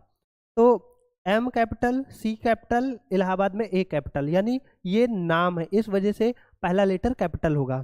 फिर आई कैपिटल में होगा, एम कैपिटल में होगा, एम के बाद में बच्चे एक लगेगा डॉट, फिर एस सी में एस कैपिटल होके फिर सी के बाद डॉट लगेगा। ये आप कर लेना, मैंने बता दिया अब कर क्या लेना है यार, मैंने कर दिया। What is the colour of your dress, तो बच्चे बस ये डब्ल्यू कैपिटल हो जाएगा। What is the colour of your dress, question mark लगेगा इसमें बस। Rita said to Rina, R capital हो जाएगा, सेड टू रीना, फिर आर कैपिटल हो जाएगा। फिर उसके बाद में बच्चे आप सभी लोग को पता है कि ये इंट्रोगेटिव का स्ट्रक्चर है, कॉमा लगेगा, वही W capital. Will you not be going to see Sheela, S capital हो जाएगा। इंट्रोगेटिव सेंटेंस है, इस वजह से क्वेश्चन मार्क लगा दिया, ये बस। Hari said to Aman, Hari said to Aman, Hari H capital, said to Aman A capital, और हरी ने अमन से कहा। अब ये रिपोर्टिंग क्लॉज हो गया, रिपोर्टेड स्पीच। आप देखो नरेशन से ही सबसे ज़्यादा पूछा जा रहा है, आई लाइक योर ड्रेस, ये लो बस। तो यही सेम फिर है बच्चे, my father said to Raju, तो मेरे पिता ने राजू से कहा, तो भाई एम कैपिटल हो जाएगा। My father said to Raju, यार इजी है इसलिए इसमें ज़्यादा टाइम नहीं ले रहा। सेड टू राजू, नेम है, पहला लेटर कैपिटल, कॉमा। फिर you should not waste your time on, फिर बच्चे बस ये यू यहाँ से लिखेंगे यू, बाकी सेम लिख देंगे, should not waste your time on, इतना लिखेंगे, और संडेज में एस कैपिटल लिख देंगे, बाकी संडेज लो, हो गया। आप कहेंगे सर कोई दिक्कत नहीं। फिर उसके बाद द बॉय सेड, तो हो जाए, हाँ ये बच्चे थोड़ा सा अच्छा इसको करा दे रहा हूँ। द बॉय सेड, लड़के ने कहा, यहाँ कॉमा लगा देंगे। फिर अंदर सर मे आई कम, मे आई कम, तो बच्चे ये नाउन के वोकेटिव केस में लिखा है, सर मे आई कम। जब हम किसी को बुलाते हैं, अमन अमन ब्रिंग मी ये ग्लास ऑफ वाटर, तो अमन को हम बुला रहे हैं, तो इसे हम यहाँ सर को बुला रहे हैं। तो जब हम किसी को बुला के कोई चीज़ कहते हैं तो ये होता है बच्चे नाउन का वोकेटिव केस, और वोकेटिव केस के बगल में कॉमा लगता है। सर मे आई कम, मे आई कम, लो क्वेश्चन मार्क लग गया, क्योंकि इसमें कोई बात पूछी जा रही थी। ये वाला आप करेंगे, कोई दिक्कत नहीं है इसमें। हाँ बच्चे, अब यहाँ से स्पेलिंग टेस्ट से क्वेश्चन पूछे जाते हैं, मतलब स्पेलिंग से बहुत बार क्वेश्चन, बहुत बार क्या हर बार आता है, इस बार भी आएगा, गारंटी है मेरी, 1 नंबर का आएगा। और कन्फ्यूजिंग वर्ड्स आते हैं, कह रहा है कौन से वर्ड, यानी कि मैंने 8 से 10 क्वेश्चन लगभग लिखे हैं, 12 क्वेश्चन है, और उसमें बच्चे आपको बताने हैं कि मिसस्पेल्ड कौन सी स्पेलिंग गलत लिखी है, 3 सही होगा 1 गलत होगा। भाई अचीव देखो ईवी वाला है पीछे, तो ये बड़ा कंफ्यूजिंग दिया है और बच्चे सबसे ज़्यादा यही पूछा भी जाता है। तो अचीव मतलब प्राप्त करना सही है, बिलीव सही है, रिसीव में बच्चे RECE होता है, तो EI होता है बच्चे, EI होता है, यहाँ पे IE है, तो यही बच्चे गलत है। ठीक है, ये भी सही है। तो इसका मतलब कह रहा है मिसपेल्ट, कौन सा मिसपेल्ट है, तो ये वाला, यानी कि ये मिसपेल्ट है। क्लियर हुआ बच्चे? आप कहेंगे सर बिल्कुल। अब आगे मिलिट्री, सेना सही है, सेंचुरी सही है, ऑर्डिनरी सही है, कौन सा गलत है, टेम्परेरी, TEMPO, यहाँ पे O होना चाहिए, यहाँ पे क्या लिखा है बच्चे, E। चलिए इसमें यार क्या ही समझाना, ये तो आपके नॉलेज पे बेस्ड है कि आपको स्पेलिंग का कितना नॉलेज है। बच्चे मिसचीफ सही लिखा है, बिलीव भरोसा सही है, रिसीव में बच्चे EI होता है, यहाँ पे IE है, EI होगा, तो इसका मतलब ये गलत है। फिर अचीव ये भी सही है। ऐसे बच्चे एक्लेम ये वर्ड सही है, क्लासिकल ये भी सही है, असर्टेन ये कोई भी वर्ड नहीं होता, सर्टेन होता है, असर्टेन ये कोई भी वर्ड नहीं होता, सोशलिस्ट सामाजिक ये भी सही है। फटाफट बच्चे स्पीड यहाँ थोड़ा मैं बढ़ा दे रहा हूँ क्योंकि क्लास बहुत ज़्यादा लंबी होती जा रही है। अगर मैं ये वर्ड मीनिंग आपको कितना भी पढ़ा दूँ बच्चे, अगर आपको वर्ड मीनिंग नहीं पता तो आप मतलब स्पेलिंग अगर आपको नहीं पता तो आप नहीं सॉल्व कर पाएंगे। इस वजह से बच्चे मोस्टली चांसेस है कि इसी में से फंस जाए, क्योंकि जैसा थंबनेल में आपने देखा है कि इससे बाहर नहीं आपको मिलेगा, यानी कि ये सब बोर्ड में एकदम छपने वाले प्रश्न हैं। समझ में आया बच्चे? तो इस वजह से इसको बहुत ध्यान से समझिएगा। अब बच्चे सिस्टम सही वर्ड है, एग्रीएबल ये सही है। हाँ बच्चे फिर क्या है, ऐसी मुलेट, बच्चे यहाँ पे ऐसे मिलेट नहीं होता है, ऐसे मिलेट होता है, आई होता है, तो इसका मतलब ये गलत है। ठीक है बच्चे, फिर डेफिनीशन परिभाषा, डेफिशिएंसी ये भी सही है, डिलीजेंस ये भी सही है। बच्चे ये डेमोन्स्ट्रेशन ये कोई वर्ड नहीं होता, वो डेमोन्स्ट्रेशन, तो ये हो जाएगा आपका राइट आंसर। फिर है बच्चे 75 में नियरली, बेयरली, ये सब सारे के सारे एडवर्ब हैं। क्या है बच्चे? एडवर्ब हैं। नियरली, बेयरली, इंटायरली इसकी स्पेलिंग होता है ENTIRELY, इंटायरली ये गलत है। ठीक है बच्चे, फिर है प्रेयर मतलब प्रार्थना सही है, मिसचीफ अभी पीछे हमने पढ़ा था ये भी सही है, अटैच ये भी सही है। ग्रामर की स्पेलिंग यहाँ पे AR होना चाहिए, तो ये गलत है। ठीक है बच्चे, फिर है मेकर सही है, क्रिएटर सही है, ग्रेटर सही है, इंस्पेक्टर तो CTOR होता है। सोचो बस एग्जामिनर केवल और केवल एक वर्ड की मिस्टेक देता है, बच्चे नहीं पकड़ पाते। ठीक है बच्चे, तो ये हो जाएगा इंस्पेक्टर, ये गलत है। फिर है humour, share, briefly, language, language की स्पेलिंग देखते ही पता चला सर यहाँ AGE होना चाहिए, ये मिस्टेक है, तो D ऑप्शन हो जाएगा। बच्चे आगे ध्यान देना। एक्सेप्ट क्या है? एक्सेप्ट, हाँ बच्चे सही है। एक्सेप्ट मतलब होता है स्वीकार करना, एक्सेप्ट, एक्सेप्ट मतलब होता है कि किसी चीज़ के अतिरिक्त या अलावा, ये भी सही है। एक्सपेक्ट होता है कि मैं तुमसे एक्सपेक्ट करता हूँ, उम्मीद करता हूँ, यहाँ पे एक्सपेक्ट लिखा हुआ, इसलिए बच्चे यही स्पेलिंग गलत है। चलिए आगे, फिर क्या है?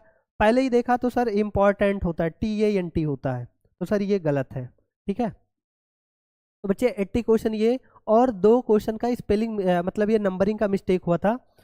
टोटल हमने इस क्लास में 82 क्वेश्चन सॉल्व किए बच्चे। वैसे तो आपको थंबनेल में देखने को मिला था 100 इंपॉर्टेंट क्वेश्चन, बट इसमें आपको 82 कराए गए हैं। रीज़न ये क्लास बहुत लंबी है और बहुत लंबी हो चुकी है ऑलरेडी आपकी, और इसके अलावा अब मैंने सोचा यार कि इकट्ठे 100 दे दूं और कंटेंट अच्छा ना रहे तो फिर मज़ा नहीं आएगा, इसलिए मैं 18 उन क्वेश्चन को और मैं बढ़िया कोई कंटेंट तैयार करूंगा, एक क्लास जिसमें उसमें भी कम से कम 50-60 होगा मोस्ट एक्सपेक्टेड। बट ये ग्रामर के लिए बच्चे इतना सफिशियंट है, इन्हीं पैटर्न से क्वेश्चन बनेंगे, जिसमें मैंने आपको पूरा ग्रामर का कराया। देखिए क्या क्या आता है बच्चे, ग्रामर आता है, ग्रामर में 10 नंबर आता है, 10 नंबर में आता है, ध्यान से समझना क्या क्या, 2 नंबर वॉइस, वॉइस के मैंने बहुत सारे क्वेश्चन कराए, 2 नंबर नरेशन 4, 2 नंबर का आता है पंक्चुएशन 6, और 4 नंबर आता है बच्चे पैसेज ट्रांसलेशन। तो पैसेज ट्रांसलेशन को सॉल्व कराना मतलब बहुत बड़ी बात हो जाती, इस वजह से मैंने केवल पैसेज को नहीं लिया। और उसके बाद हमारे एक एक नंबर में कई सारी चीज़ें ली जाती है, जैसे नाउन का आइडेंटिफिकेशन हो गया, वर्ब का आइडेंटिफिकेशन हो गया, और उसके बाद में हमारे प्रीपोजिशन से क्वेश्चन बनते हैं और टेंस से क्वेश्चन बनते हैं। तो ये सारे के सारे मैंने आपको करा दिए। तो ग्रामर में ये पैटर्न फॉलो कर लो, ये इतना फॉलो कर लो, आपका काम बच्चे हो जाएगा, भरोसा रखना। लेकिन अब बच्चे अभी भी हमें राइटिंग सेक्शन पे काम करना है, लिटरेचर सेक्शन पे काम करना है, तो बस आप रेगुलर हमारे साथ जुड़े रहिएगा। ठीक बच्चे, मिलते हैं हम आपसे फिर नेक्स्ट वीडियो में। जैसा लगा होगा क्लास आप बच्चे कमेंट करके एक बार जरूर बताइएगा।